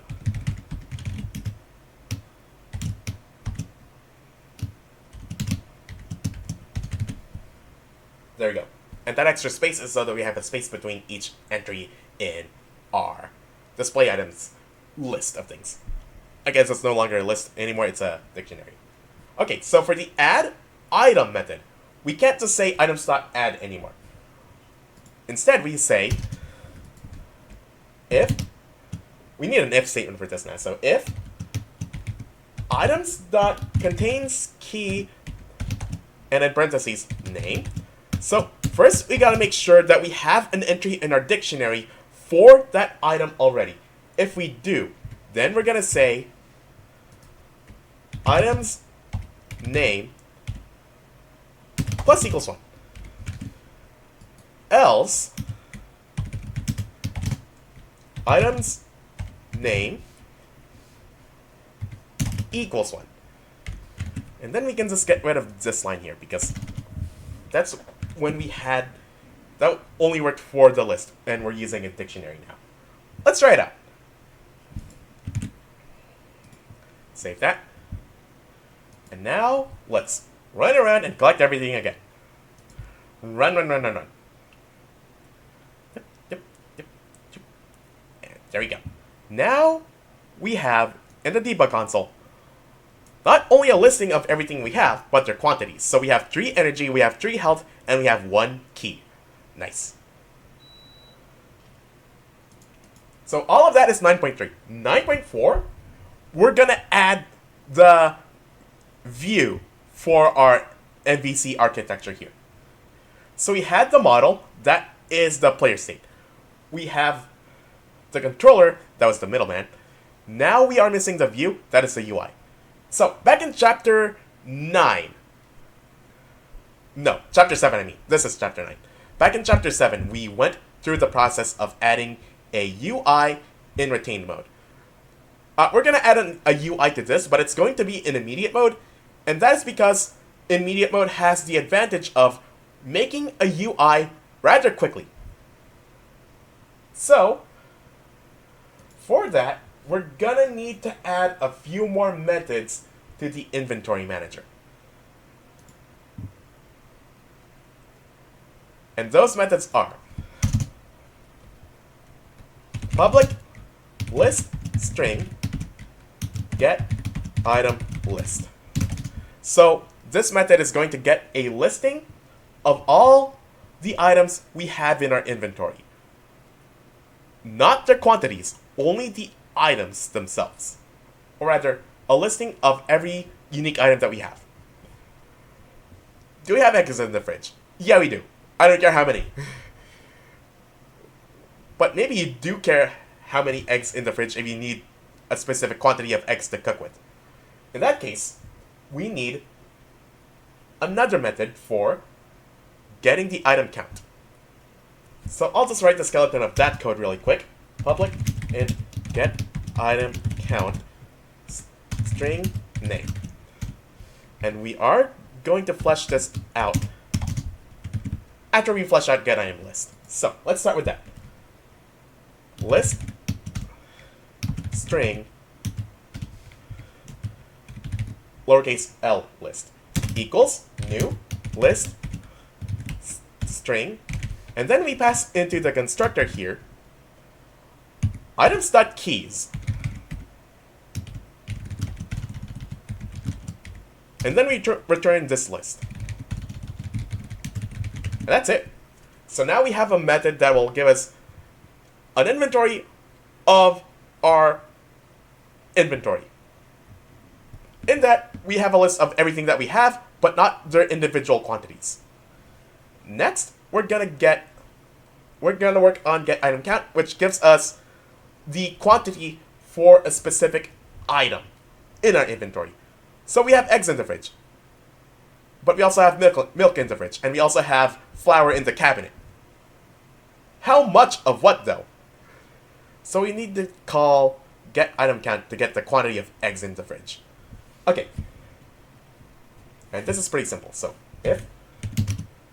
Okay, first we need to make sure that this item is in the dictionary already. So if items.contains key name. So this whole thing will evaluate to true if there's already a key in the dictionary with the given name. If so, we're going to return items name. So we're going to return the quantity of that item. Else, return 0. Because that means we don't have that item in the dictionary, therefore we don't have any of that item. And that's it. Okay, now we need to do a little bit of more work. We need to import a few more sprites to our game. So, I had already went ahead and downloaded these required sprites ahead of time. So, what I will just do is I'm going to go back to the project view and create a resources folder. There we go. And I'm going to go inside this resources folder, and the 4 sprites we need are... The 4 sprites we need are actually... Okay, it's these ones here. Key, or energy, health. Drag and drop all of these into here. But we're not done yet. We need to put these in a subfolder called icons. There we go. So, this project has 4 item types. We only really need 3 of them because I only went ahead and made everything but ore. Okay, so here are our icons.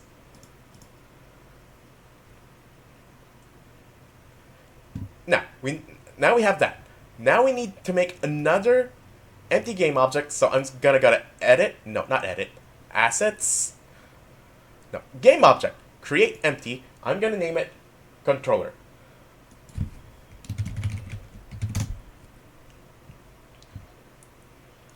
I'm going to go back to our scripts folder and create a new C# script called basic UI.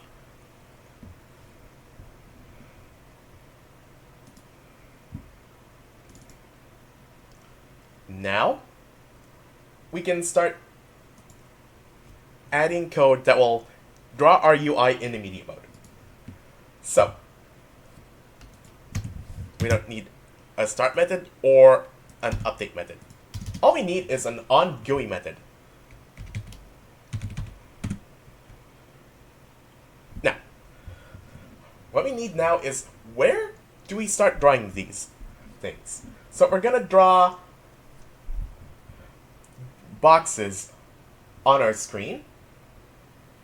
And in those boxes, we're going to have the icon for our item and their quantity. So, we need a starting position, and that is x equals 10 and y equals 10. So, one other thing about Unity is the upper left-hand corner is the origin. X goes from left to right in the positive direction. And then y goes top to bottom. So when we say x position 10 and y position 10, we're talking about going 10 pixels to the right and then 10 pixels down, and that is going to be the upper left-hand corner of our first box. That box is going to be width 100 and height 30. So let's go ahead and write that in right now.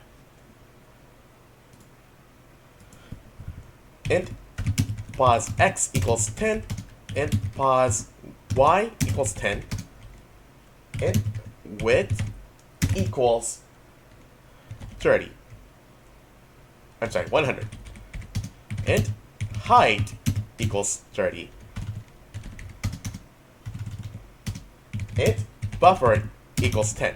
So that buffer is actually the spacing between each box we're drawing. Okay, next we need to get a list of all the items we have in our inventory. List string item list, and we can access that using managers.inventory.getItemList. So that is this.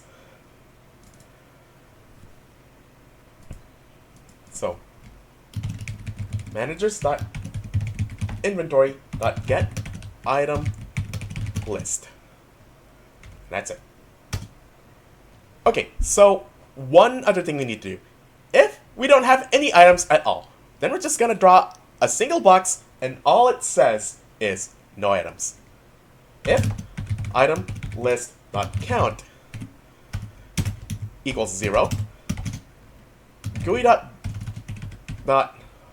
box equal GUI dot box, we pass in a rect. So this is gonna be a rectangle with a position and a size. Pos x, pos y, width, height. And actually, these are gonna be arguments for the rect constructor. So new rect. That's the first thing. The second thing is just the string, no items. And all of that is executed if there are no items in our inventory. The next section of code will be executed if there is at least one item in our inventory.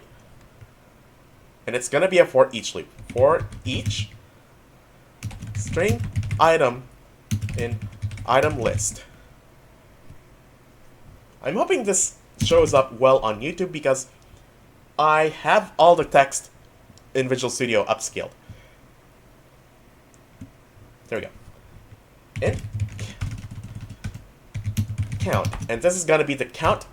This is going to be the item count for one specific item. Int count equals managers.inventory dot get item count item. So we're getting the item count for one specific inventory item. Then we are going to load the icon for this item as such. Texture 2D. no, not text gen mode, texture 2D image equals resources dot load, and in angle brackets texture 2D, and in parentheses dollar sign quotation mark icons slash item name, because we're gonna be using string formatting for this, so it's gonna be icons, referring to our icon subfolder that we made earlier, slash, and then in these curly brackets, item. End of line. And then it's gonna be GUI.box again. So I can just get away with copying and pasting this line of code, except I must replace that no items string with new GUI content, and in parentheses, I'm gonna say dollar sign quotation mark left parenthesis curly bracket count, and then right curly bracket right parenthesis right quotation mark comma image, and then hold on, sorry about that, and then we need to increment pos x by width plus buffer. That way we are basically incrementing our x position, so that way we are making a new box to the right of the one that we just drew earlier. So pos x plus equals width plus buffer. End of line. I'm sorry, that should be plus equals, so that's an increment operation. There we go. So let's see what that looks like now. I can tell you right now we are at the home stretch. There's just a few more buttons we have to add in next. Okay.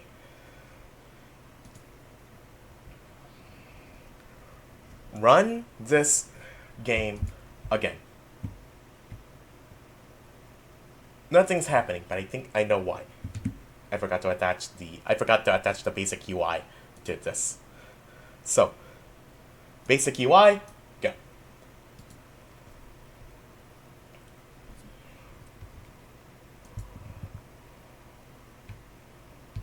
So it's a little bit hard to see because, well, this is a high resolution monitor. It's a 4K monitor, but I am uploading this as a 1440p video because between the upscaling and the downscaling between Windows upscaling and me setting the recording settings for OBS to be 1440p, they both cancel out.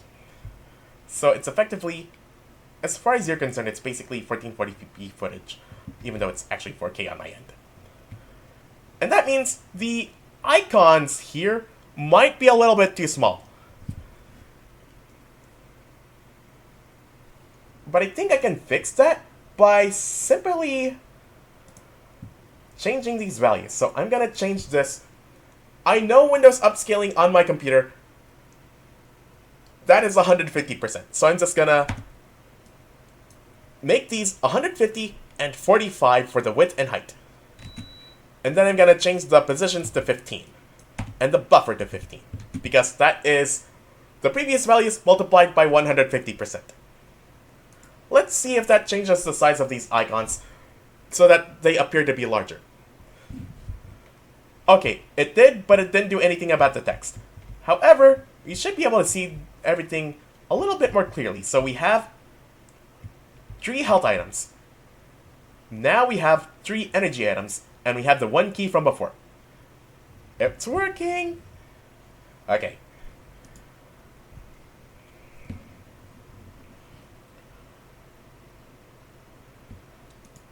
We would like to be able to use these items. So the first thing we're going to do is we are going to add a means of equipping items. So it's going to work with the key specifically, where if we hold the key in our hand and try to open the door. Actually, no. Think of the inverse of that. We are going to make it so that we require the key to be held in the player's hand to open the door. So the first thing for that is we gotta modify that device trigger script again. Remember, that was a script that we had attached to this trigger area there. So open that up. We are gonna add an extra condition. Public bool require key. And that's gonna show up as a check mark in the inspector. Then we are going to add an extra condition to this.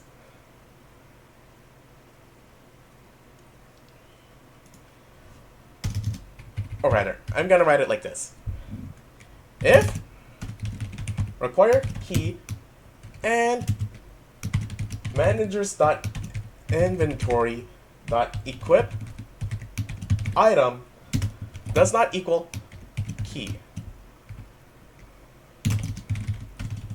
return. So basically, we are checking for two things. Do we need a key? Yes. Do we have the key equipped in our hand? If we don't, then it's going to return and it's not going to execute this code. So basically, this is don't bother code. I like to call it like that. I like to call it don't bother code because if these conditions are true, we're not going to bother with the rest of the script. We're not going to bother with the rest of the method, I should say.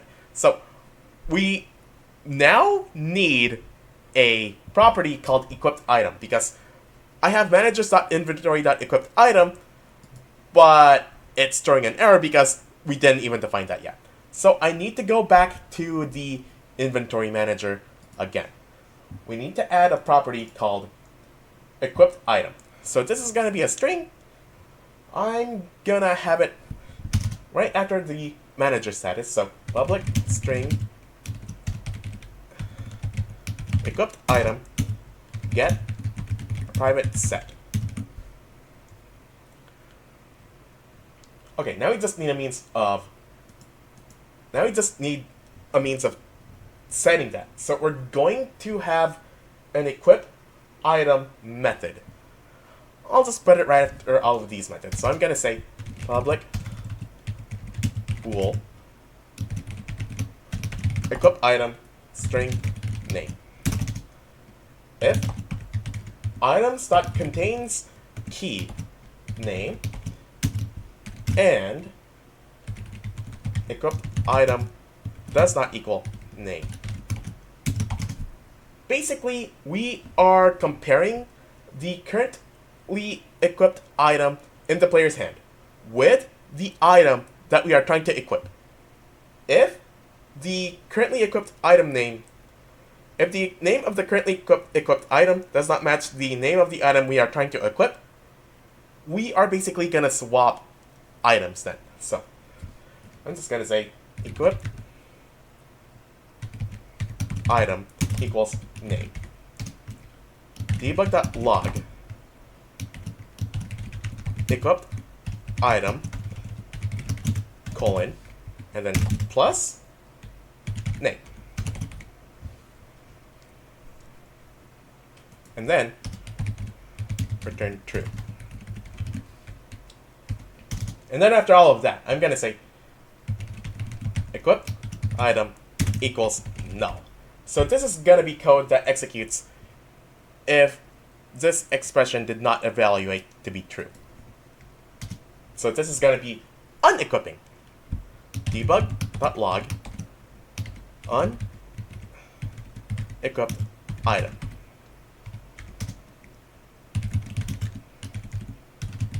Return false. Okay.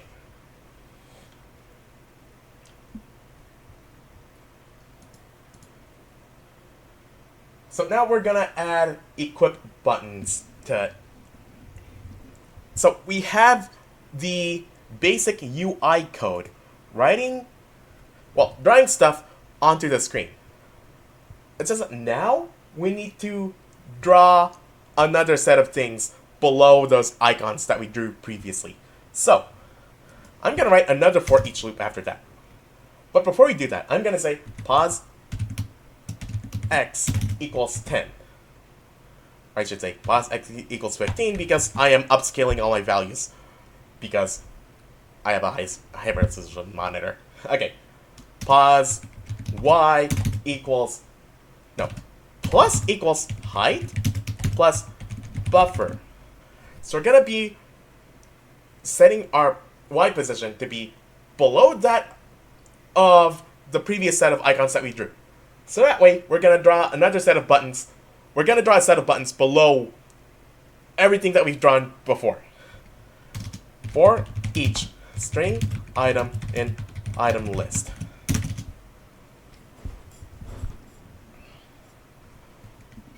If. And remember how GUI.button is a method that returns true or false based on whether it was clicked? GUI.button. And then I'm gonna pass in new rect pos x pos y with height. So I'll just copy that, paste it in here. And then $, equip item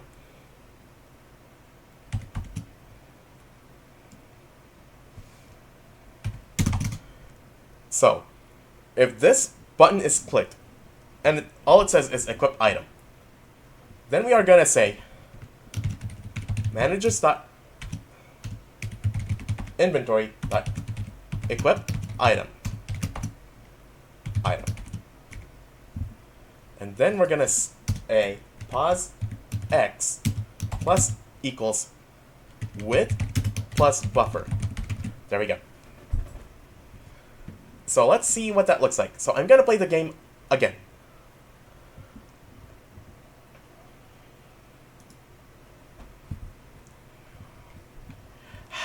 Okay.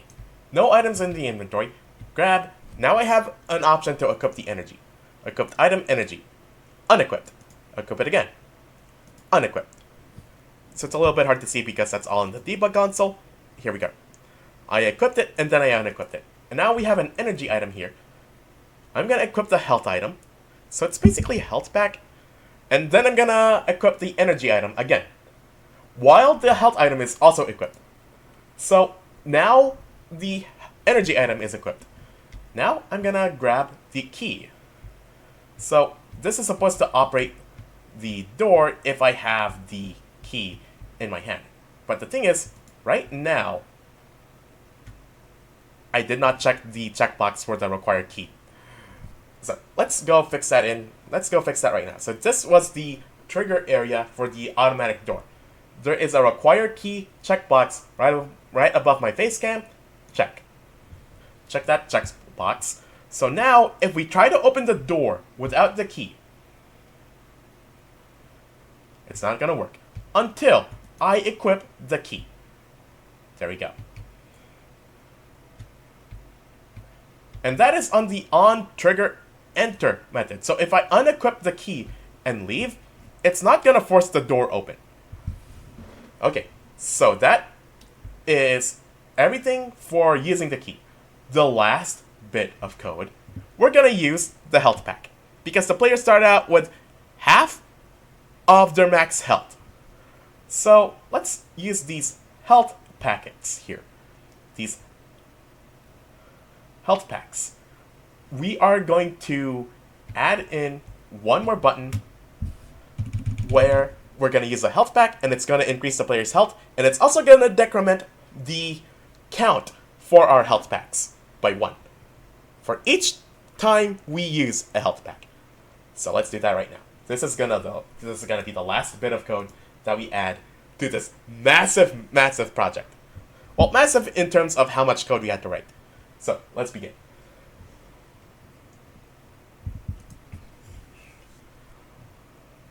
In the inventory manager, we need one more method, and that is public bool consume item string name. So a while ago, I said we had to be careful about how we name our items because there are some operations that are case sensitive and there are others that are not case sensitive. Let me explain that right now. When it came to the basic UI, when it came to loading up the sprites, that was a case-insensitive option. So it was not case-sensitive. It doesn't matter if it was lowercase or capitalized. It still worked either way. Because if you notice, the item names, the sprite names for our sprites, they were all capitalized, but I have the names for our items capitalized. The case-sensitive operations that we are dealing with has to do with how the device trigger is looking for a capital K key. Not a lowercase k key, a capital K key. It's going to be the same with capital H held, not lowercase h held. If you look into the textbook, it uses lowercase h held for... It uses lowercase h held, it uses lowercase item names. So, yeah. The only reason I capitalized them is because, well, I kind of screwed up with the whole project. But I had since figured out that you can still load resources even if you misspelled... Well, not misspelled, but rather you screwed up with capitalizing the names. But if you want to be consistent with the textbook, then the item names for everything, they should all be lowercase. I guess it's much more easier if we went with item IDs, because we don't have capital numbers. Anyway, we want a consume item method. So we're going to check our dictionary of items to see whether we have that item in the dictionary already. If items.contains key name, if this expression here evaluates to true, it means we have the item in the dictionary. And then we can just simply items name minus minus. We are decrementing our item count by 1. If that quantity reached 0, if items name equals 0, then items.remove name, because we don't need to keep track of 0 items. So this is if we have the item in our inventory. Else, then we don't have the item in our inventory. So we're going to execute different code for that. So it's going to be simply debug.log and then $sign quotation mark, because this is string formatting, cannot consume item, and then in curly brackets, name. Return false. In the case of us trying to consume an item that we don't have, then nothing's gonna update on the UI. However, if we did have the item we were trying to consume and we successfully consume it, we gotta change the quantity as it's shown in the UI. So this code's gonna execute, and then it's gonna execute some more code outside of here. So that is gonna be display items return true. Maybe it might make more sense if I just cut this code and paste it into here. So this way, if we have the item that we are trying to consume, we're going to consume it, we're going to see if it's 0, we're going to update the UI, and then we're going to return true. If we do not have that item that we're trying to consume, we're just going to say we can't consume this item, and then return false. So it might make more better sense if it was written out like this. The textbook has it written out so that it looks like this, but the code still executes the same way, either way. Let me put it back like this, because I kind of like this way better. Okay. Now, we need to add a button specifically for using items. So, I'm going to say, I'm going to add this code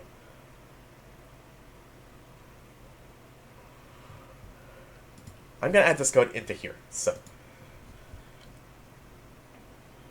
So these are this first for each loop is drawing the icons for each item.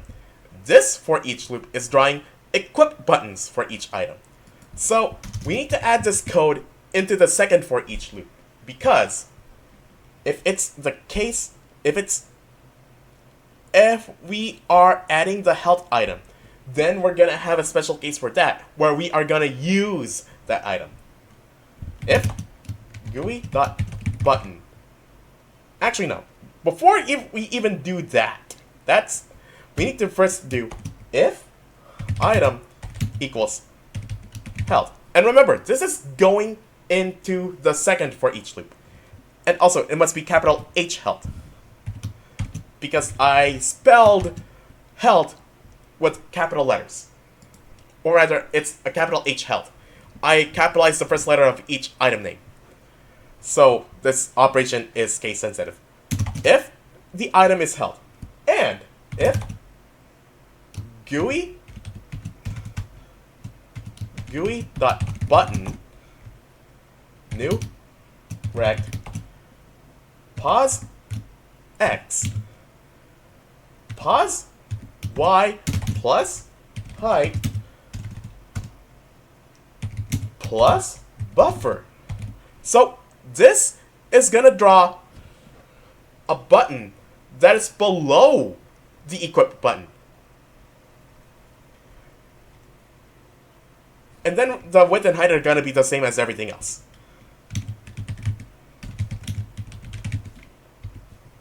And then the button text is use health. Then managers.inventory.consume item health. And then managers.player.change health 25. We probably shouldn't hard code these values, because if we want to change these values later on, it's probably a better idea to have a centralized location full of game constants. Maybe this could be a public static class, or maybe something else. But for the sake of demonstration, we're just gonna hard code the healing value to be the using of a health pack heals the player 25 health. Let's try that.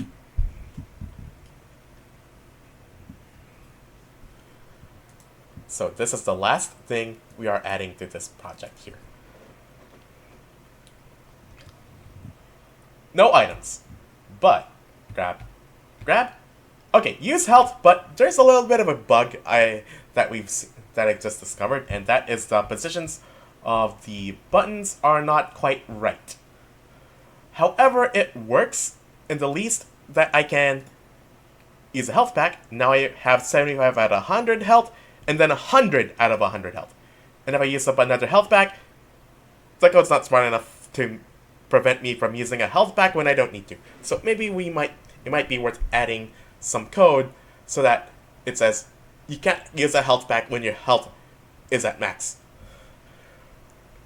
So that's something extra we can do. And that equip key, if we equip the key and go through the door, we can go through the door. If I unequip the key and try to go through the door, I can't go through the door. Let's try to fix that position of the button, though. So it was pos x, pos y, plus height, plus buffer, and then width, height.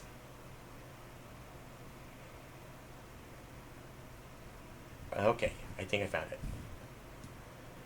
I have to cut that line of code and have it be after here. So this increment pos x operation should happen after I draw the health button. After I draw the use health button. So if I collect those items now, energy, health, there we go. Equip health, use health, and now it's gone. Equip key. Equip key. Go to the door. There we go. Unequip key. Now I'm stuck. Try again. It works! Now, for CSE 4410 sections 1 and 2 of spring 2024, you have an extra credit assignment where you are to implement. You don't need to implement an inventory system, but I am asking you to implement into the 2D platformer a user interface and collectible items like we have here. Well, like we had here. I picked them all up.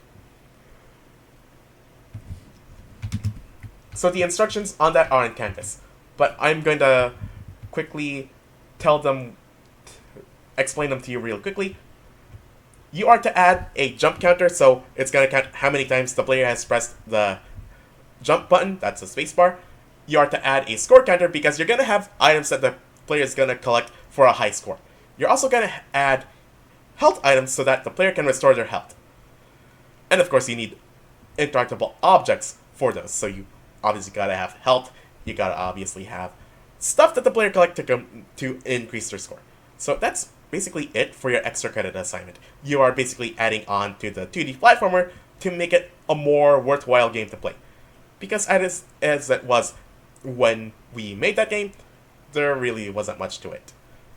Just platforms that the player can walk on. Nothing the player can really do. Except walk around and fall off the void. Basically fleshing out the 2D platformer to be a more worthwhile game.